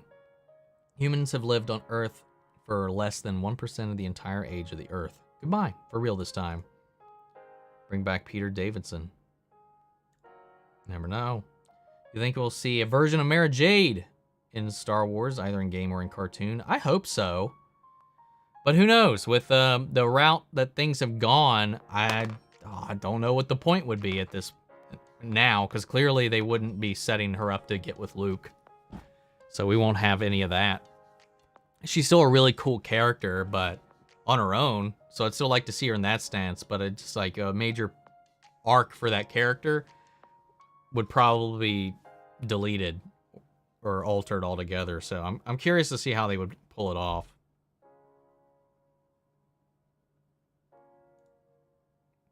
That's both. I actually like Morbius, and the colors pop for me, but the memes are hilarious. Yeah. Great stream, Omni. Thank you, GKP. See the Elizabeth Olsen telling she never met John Krasinski on Vanity Fair lie detector test interview? I did. We were talking about it in our Discord the other day, and I watched it and many other lie detector interviews all back to back that day, but that's the one that got me turned on to it. Yeah, I did see that. As a kid, I always thought it was odd that Snake Eyes from G.I. Joe and Storm Shadow was Cobra, considering all Cobra employees had snake-themed names. That is interesting. I never actually thought about that. And that's so obvious to bring up. I never pondered that. But I was also never a G.I. Joe, much of a G.I. Joe person growing up either. But those two, oddly enough, out of what I did know, were my favorites just because I like swords and ninjas and stuff. So they got an insta win for me.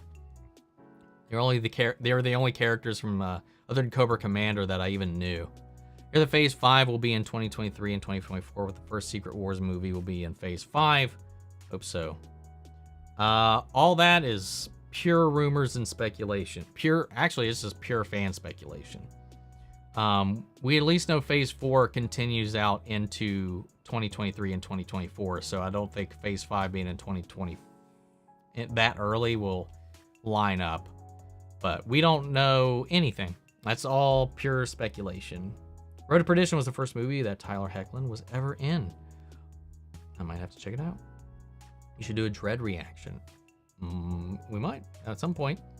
You should react to Scorsese's film, Goodfellas. I've never seen that one. I've never seen that, Godfather. I've never seen a lot of the classic mobster movies. The only one I've seen is The Irishman.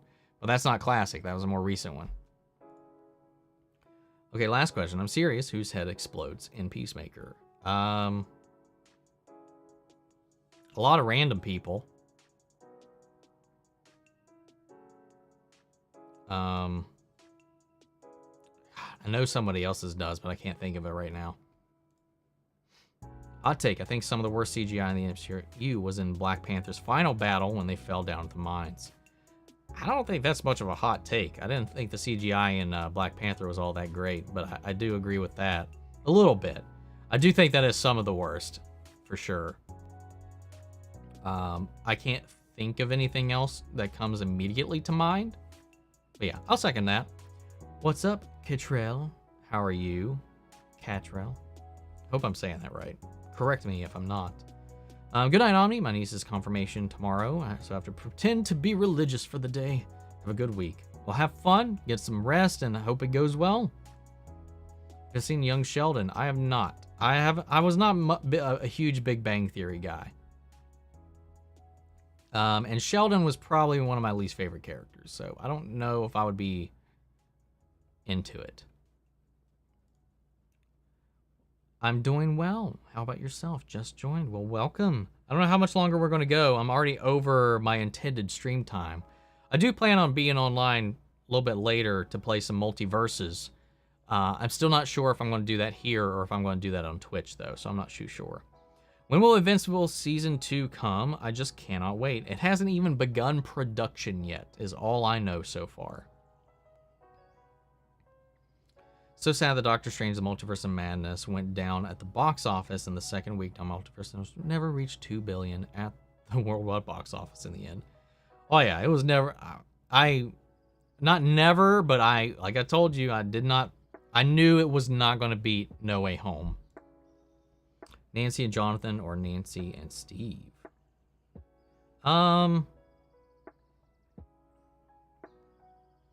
Is it weird that I like Nancy and Steve better? I think they have better chemistry. But I understand Nancy and Jonathan being together. I don't know. Controversial opinion, maybe? Don't know. Am I going to react and put Midnight Mass on here to carry on the Mike Flanagan stuff? Yes. As I mentioned in the last Blind Manor video, once Better Call Saul goes on its mid-season break, which is next week, I'll start filming my Midnight Mass stuff. I just got a little too bogged down with things, with everything going on, so I kind of put a pause on it, a little break on Mike Flanagan, but I'll be picking it back up in 2 weeks. So not this week. This week, I'll be filming it and stuff like that and getting the ball rolling, but it'll come out. My first reaction for Midnight Mass will probably come out the week after. So just kind of keep an eye out. I apologize, but I appreciate the patience. Nancy and Jonathan since Steve treated Nancy like trash. Good point, Omni. I don't remember what I said. Tom Holland's in his 20s versus Willem Dafoe in his 70s. And No Way Home, a 70-year-old versus a 20-something-year-old. It's kind of funny. It's usually always the point. Usually always how that goes. I know it's real gameplay, but whoever was playing it kept messing up with the spell combo attempts. I don't know how you know that. And you don't think that could be faked? You don't think they could put in some screw-ups to show how a failure might look?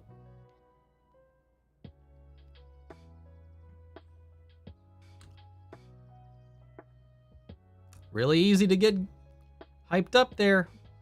It looks too good to be real to me. And if it is, it's so scripted in a lot of the ways, so easily fakeable, and I still will stand by. I don't think any of what we saw was real. Maybe not all of it, but I feel like the vast majority of it was simulated gameplay. So it is what it is. I don't have any evidence. You don't have any evidence, so we're just our opinions battling currently. Hey Vamp, hope you're having a great weekend. Excited for next Friday. Hell yeah, me too, man. It's gonna be a busy Friday, but I'm excited. Got the ultimate question for you. Do you prefer most Jinx, Spider-Gwen, or Ahsoka Tano?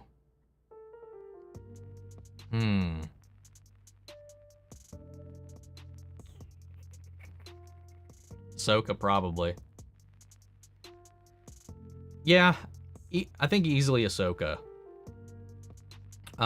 Secondly, Spider-Gwen, probably. I don't know. Jinx? It's tough. It's a toss-up between Spider-Gwen and Jinx. Probably Jinx. But I'd probably go Ahsoka overall. I'm better. Do you just have multiple accounts? Are you arguing with yourself? God. How would you feel if they adapt Family Guy into live action? That would be weird as fuck. I would not be shocked to see that happen, though, but it'd be weird. Hope I get a live action movie. I hope Spider-Gwen does get a live action movie at some point. Imagine you and I kicking ass. Hell yeah. Got any Bam Margera element boards for sale? No, I do not. Oh dang, gotta watch Goodfellas, bro. Trust me on that one. Oh, I like Steve and Nancy more as well. Hell yeah. Daniel, you have to realize Darth Vader Anakin is a huge part of the story and he's going to be mentioned. It is very true. Darth Strange is way better than No Way Home, and Endgame, it should have surpassed both. I mean, I hate to laugh at that, but yeah, I as a movie and as entertainment value, for me, like I said in my review, which I know you haven't watched, it's like mid-tier MCU content for me. Had some high highs, but it had some low lows, and for me, and was mostly just unmoving for me. I think Endgame is, for me, still the peak for the MCU. No Way Home just behind it, and Doctor Strange is, like, if I had to rank it, it would be outside of my top 10. It would 100% be outside of my top 10 in the MCU films. But that's me. That's me. But yeah, it would never touch Endgame. That was not going to happen. That was clear from the marketing that it was not going to touch Endgame. Imagine you and I kicking butt, Gwen. Whoever thought Doctor Strange 2 would earn $2 billion needs to get checked out. I mean, fair enough. When the Walking Dead Rick films finally release, do you think you'll consider reacting to them or just go and enjoy them, possibly make reviews? It just depends on how they release. If they're on AMC Plus, I'll probably react to them. If they're in theaters, I will probably go watch them and do a review. So, it just depends on how they come about. We make the best female movies. See you later, bye. Everyone in the chat, take it easy, Thruka. You've been streaming for over 2 hours. I have. Why would it be fake? The game's in between development since 2016. Because it is very commonplace at these premieres, these gameplay reveals, these dev tests, these production things, is that a lot of what you see isn't the final game. It's not actually a build of the game, and it's not actually running gameplay. It's very commonplace in situations like this for them to present something that is a representation of what they want it to be in the hopes to hype people up to buy the game. And lo and behold, most of the time, the games never look like that. And there was nothing about what they showed off that looked like a natural gameplay experience. It was all showcased. It was all pristine. Aside from the supposed mess up in a combo, which again shows the recompense of the game itself. I don't know. It just doesn't. It does not. I would put money the game will not function like that when it comes out, as shown or as seen. Any more news on Naomi? No, they canceled it. Gameplay of initially leaked 2018 on Reddit, and it looks similar as far as the engine. Yeah, I do. I remember that. I do remember that. It looks from the Cobra Kai Season 5 trailer that we would get in Terry Silver versus Chosen battle. I think Chosen will rip Terry and Mike Barnes in half. I don't know. We'll see. I don't know if we'll get any duels between the masters, but I do like seeing Terry and Chosen go face to face, so we'll see. Harry Potter game looks good. I hope so. I would love to be wrong. But we'll see. It does look good. It looks promising. I mean, even if it's not exactly how it's shown off, it still will probably be the best Harry Potter game that we've gotten. But I do not trust it. Man, you broke my heart choosing me at last. I'm sorry. Oh, I'm sorry. Then I see that GM Motors has a grand return of Dr. Evil. You should react to it. I did see that. How does Spider-Gwen keep her identity secret if it's literally in her name? To be fair, there are more than one Gwens in the world, so it's not a hugely common name, but not wrong. It is kind of a critique. Is there a new Kick-Ass movie supposed to be in the works? I think there was like a spinoff. There was like a spinoff movie in the works, but I'm not sure. I can't recall anything else, to be honest. For Superman Lois, how do you think Jonathan would cope if Natalie created a war suit for herself, leaving him behind just like Jordan did? Ooh. I think that would send him spiraling ever further down to his depression again. I don't know, though. What am I doing a review on Manifest on Netflix? It's a great show. The last season starts later on this year. I've heard things about the show. I've heard of the show. I don't really know what it's about. Maybe. I'll look into it.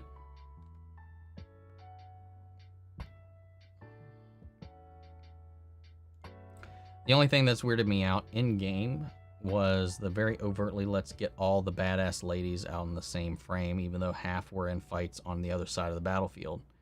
Yeah, it was a little strange. It definitely took me out of it for a moment. I appreciate it for what it is and what they were going for, but it was like, yeah, it did break continuity for just a cool little flash. And that was my initial reaction to it as well. People in real life. I'm all for showing badass ladies by being badass, but kicking ass, and I don't know how it feels super weird and forced. Understandable. What game have I been binging on recently? Are there any games that you are eager to get? I've been playing some more Halo since the new season started. I've been playing a little Multiverses. A little bit here since I got the beta for that the other day. Aside from that,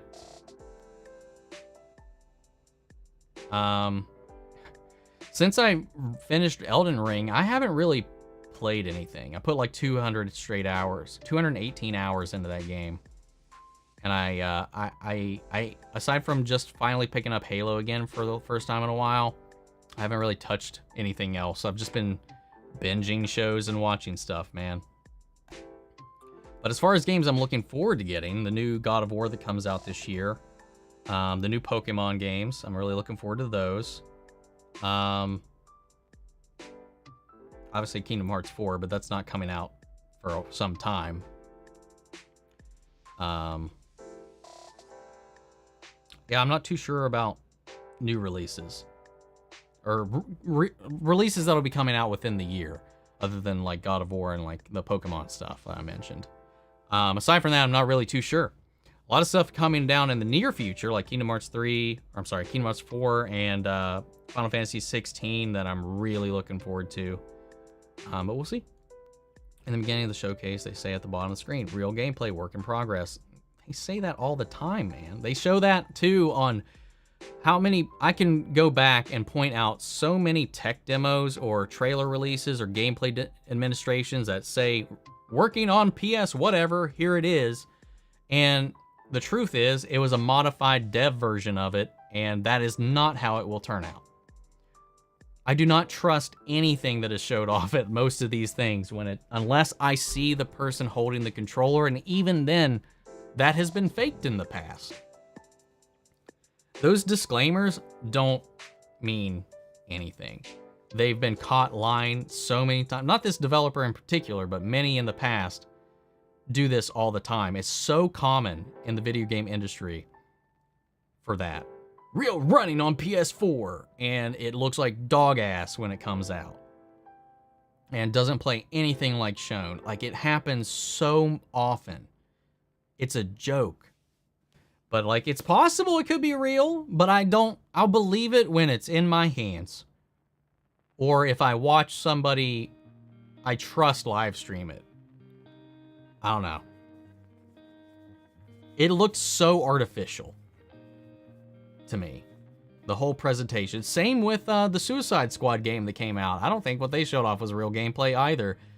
And there's a reason that game got delayed a whole other year. I don't know, man. I'm just skeptical, man. It's a big purchase. It's a wholesale, and it just sounds impossible. It sounds like No Man's Sky's promises of what it was going to be before it released, and then the version that came out when that came out. You know, it promised the world. They showed off the world in their trailers and their reveals and all that stuff. And the game that came out was like a third of what was shown off, you know, in quality, in performance, in execution, in open worldness of it all. It's just like, I'll believe it when it's closer, and I'll believe it when it's in my hands. But from the way they presented it, it looked fake as hell to me. MCU has some of the coolest female superheroes. They didn't need to get direct and edit the show to that. Could be fake, but I don't know, man. Seems like a stretch. Never seen Avalanche straight up lie to their fans like that. I've seen, like I said, not that developer in particular, but it's extremely common for their stockholders and stuff like that for them to put their best foot forward, and sometimes they fudge things. A lot of the times it'll say running on PlayStation 4 and stuff like that, and it's actually running on a modified PC simulating a PS4. And it's been caught. It's been called out a lot of times. It's not unheard of. So it's just like, that's why I just don't believe the disclaimers most of the time. That's why it's hard for me to get too excited for games unless it's one that I'm familiar with, one that I'm confident in. As far as the developer and what they're known for and what they've pulled off in the past and how closely or naturally it piggybacks on things we've seen before. Like, this game is promising things that are above and beyond what some top shelf games are putting out today. I don't know. It seems, I'm not getting my hopes up to be let down, and I feel for anybody else that is, if I turn out to be right. I'd love to be wrong. I would love to be wrong, but it is what it is. It's just, like I said, it's just so commonplace, and studios, developers, presenters have been caught 1,000 times not putting that disclaimer on things and it not being true. So I will believe it when it's there. I didn't care for Endgame at all, but that's the fun of having been in the fandom for decades. Just fix it with fanfic, as it were. I don't think that's what Endgame was at all, though. But that's for me. Endgame was the peak MCU for me.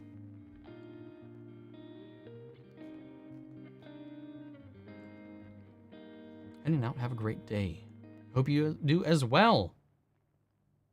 Are you hyped to watch the Dragon Ball superhero movie next month? It will come out in Japan, but we will watch it in streaming sites if it's leaked. Yeah, I won't. I will not watch it on a leaked format. I will support it officially because I'm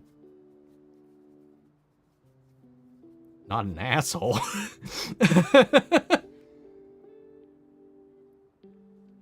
But I don't know if I'm hyped. I have my reservations for it because I don't like the animation at all, but I'm still going to go check it out. I'm going to check it out. Let's see. God, Omni, remember that old PS1 2 Harry Potter game? Yes, I do. I played it. I had it. I don't have it anymore, but I did. I had trouble with my fridge. We were looking at getting a new one. That's why I was late. No worries. No worries.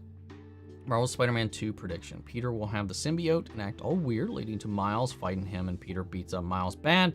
Realizes he has to get rid of the black suit. That's not a bad prediction. That is definitely not a bad prediction.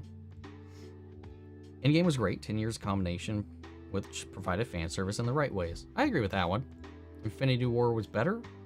I think it's a more, I don't know. I enjoy watching Endgame more than I enjoy watching Infinity War, but maybe I can make the argument for Infinity War being a better coherent movie.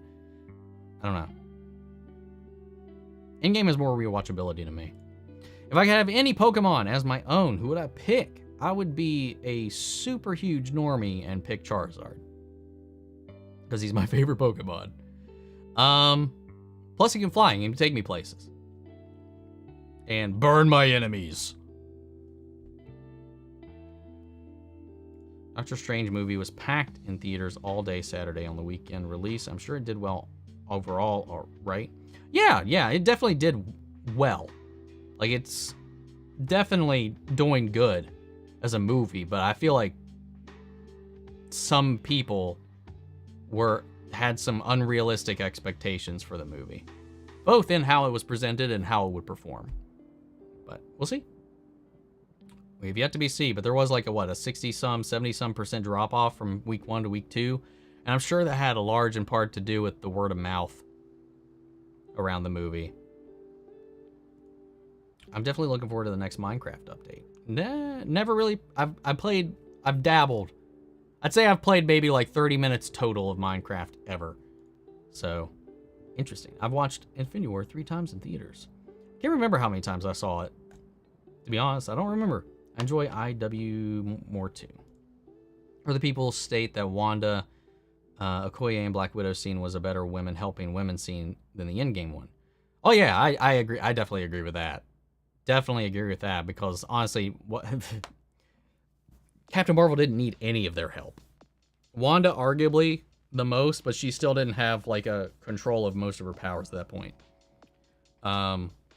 Yeah. It was just weird. I get why it exists. It just, in the continuity of everything that was going on, felt odd. Got here late. Which games are we chatting about? I think we were talking about the gameplay that was showed off for the new Harry Potter Legacy, Hogwarts Legacy game that's coming out in the next couple years. When that happens, most of the times it will say not real gameplay. So no, it won't. You usually never say real gameplay if it actually isn't gameplay. No, you can find this shit, man. It happens. It has happened. They will put whatever they need to on that to sell a point, to get people excited. That is not a true... That has been proven in the past to have been misused. They can put whatever they want in that disclaimer at the bottom, and there has been somebody, some developer, that has actively lied about that. And you're right, sometimes they do say not real gameplay, cinematic footage captured. Sometimes they say this is real gameplay, and it's not real gameplay. Or it's not representative of what will ever be in your hands. And even if it is real gameplay, I do not believe that is how the final product is going to look. That's my point.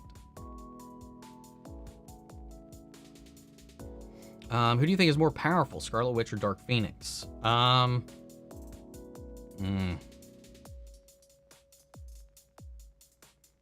don't really know, to be honest. I don't know. I want to say Dark Phoenix, but everything I've learned about the Scarlet Witch here in the last few years has just kind of been like, maybe Scarlet Witch? Comic book Scarlet Witch, I don't know if she could beat Dark Phoenix.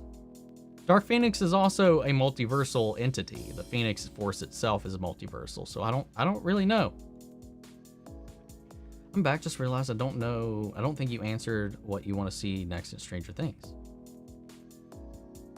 I think I just answered 11 getting her powers back, finding Hopper, and just exploring. I would love to have them explore the history of the Upside Down. Like, where did it come from? Thank you for the super chat. Would you ever be up for possibly playing Minecraft on or off stream sometimes to give it another try? I would have to be in quite the mood, possibly. So I don't know. I do not know. I never say never. Probably Dark Phoenix, to be honest. Yeah, I don't really know. I really don't know. Yeah, like Space World in the year 2000, they revealed what it would look like a sequel to Legend of Zelda: Ocarina of Time. Looked perfect in the end. We got Wind Waker, a cel-shaded game. Think Scarlet Witch is stronger, but might be wrong. I don't really know. Even if it's real gameplay, their hardware that they developed and test the games on is miles ahead of your average hardware and internet, so if the footage is real gameplay, it might not function even half as good when it comes out. Exactly.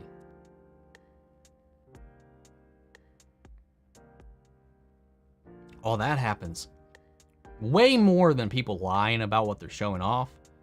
That happens more than anything. Look at fucking Cyberpunk, man. That train wreck of a game. And it's working better now, but it's still half the game that it was originally sold to be. She really is the most powerful. She was literally the most powerful being in Multiverse of Madness. This is true, but we don't know how that ties into the greater stuff. So I don't know how I would compare their multiverse counterparts, or not their multiverse, their comic book counterparts. Can't believe Frost died in the Flash. I'm not surprised. I figured one of the Frosts were gonna die, either whether it be Frost or Caitlyn. Am I drinking wine? I am. It's the title of the stream.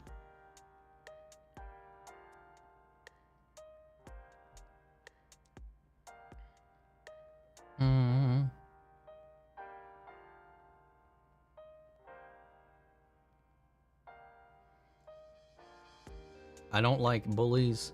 Let his friends get tortured for decades, going to sit back and let his friends die because that's the only way to get Iron Man and hook up with his niece. See, I think that's perfectly in character with him. Because changing that puts the world at risk. We've already seen that he's not exactly the same person he was then. He swears. He makes tough calls. He makes hard calls. He has been worn down a little bit. And with everything they went through and everything they sacrificed, and that goes for everybody in his life, his relationships and everything, if he did go back and live that life in this branched timeline, which I don't believe is the case, and there's still contradictions on that even from the creators themselves on how that played out. I 100% think that to save humanity and knowing that everything in the end will be okay, yeah, I do think he would let that happen. The consequences could be so much worse. Because the conditions to defeat Thanos had to be a specific way. So, like, without that tragedy, their team isn't prepared to defend the planet. Now, he could manipulate, maybe puppet things from the behind the scenes to try to get things going in that direction sooner, but I still think they made it pretty clear that, you know, that wouldn't work out in the long run. So, I think it's fine. And for all we know, it was a branched timeline that the TVA allowed him to live in and then pruned it whenever he returned. And it doesn't matter about that timeline. And maybe he did change things in that timeline, but because it wasn't the sacred timeline, they deleted it. I love that ending for him, and I think it's perfectly within character from the Cap that we knew up until that point at the end of Endgame. But opinions be opinions. I do both watch it on streaming and then buy it on DVD and watch it and support it in the best of both worlds. Well, I mean, if you're watching it from a leaked source, I don't like that. I don't support that. Do you think it will beat the new Thor movie? I mean, Doctor Strange movie that just came out. Maybe.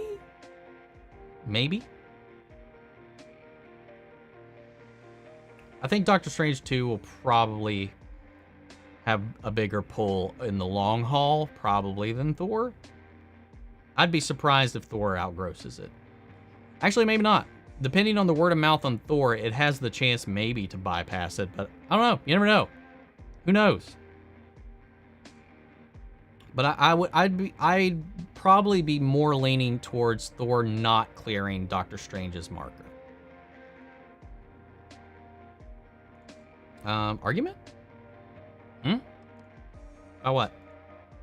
I feel like the Illuminati were just there to be killed off. Pretty much.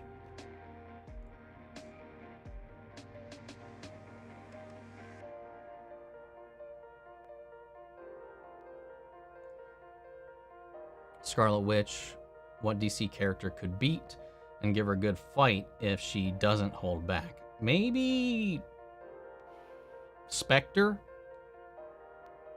Spectre would give her a run for her money, I would say. I was going to say Dr. Fate, but honestly, I think she could beat Dr. Fate. At least as portrayed in the MCU, I would say. It'd still be a tough fight, but the Spectre, I think, could put up the best thingamabobber between the two.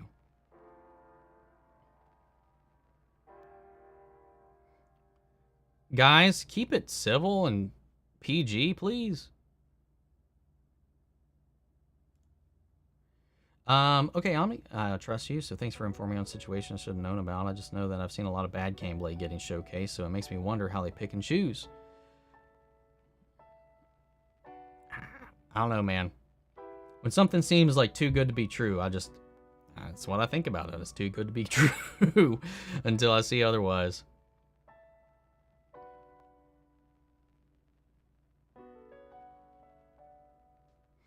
Haven't had to put food on the kitchen sink bathtub. And rice tastes pretty smelly. Oh, the fridge thing. The fridge thing. I was like confused. What the hell's going on here?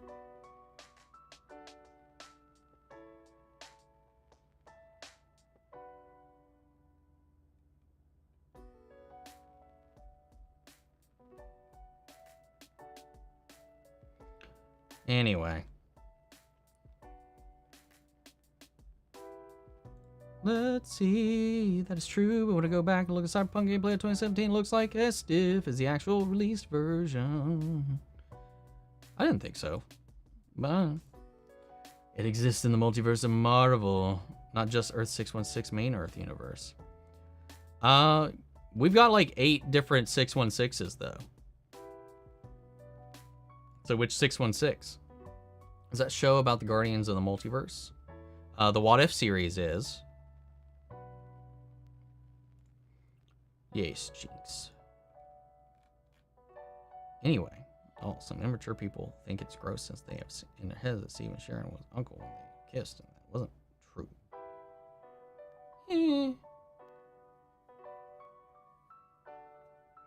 Anyway, Marvel's What If only had a few good episodes, like episode 4, Supreme Strange, episode 8, What If Ultron won in the finale. The rest were okay or bad, like Party Thor. I thought they were, I think episode 4 was my favorite episode of all of it. The Black Panther, or not the Black Panther episode, the Killmonger episode was, I think, my second favorite episode. And then the finale and the precursor to that, the Ultron episode. Aside from that, yeah, I thought they were all baseline. All right. The Party Thor was probably my least favorite overall. I mean, it was fun. I poked fun out of it, but I still thought, even as a baseline, it was pretty okay. I didn't think any of them were bad, but I did find some more enjoyable than others. Great stream, gotta go run. Hope they attend the next one, though. Peace. Take it easy. Thanks for tuning in. Hope you have a great rest of your week. I'm going to Quebec City for tonight. Cool. Hope you have a fun trip. What If had a lot of good episodes, but my favorite one was the Black Panther one, but also the Zombies one. All right, I finally caught up with the chat. Finally. Damn. We've been going hard. All right, man. I'm going to get some dinner. Like I said, I might be back on tonight, or I plan to be back on at some point tonight to do some multiverses. So keep an eye out. It'll either be here on Twitch. Yeah. Thanks everybody for tuning in. All the questions, the super chats, and the conversations, and the debates, and everybody being civil enough. But guys, I'll see you all either in the next stream or in the next video. Take care, everybody.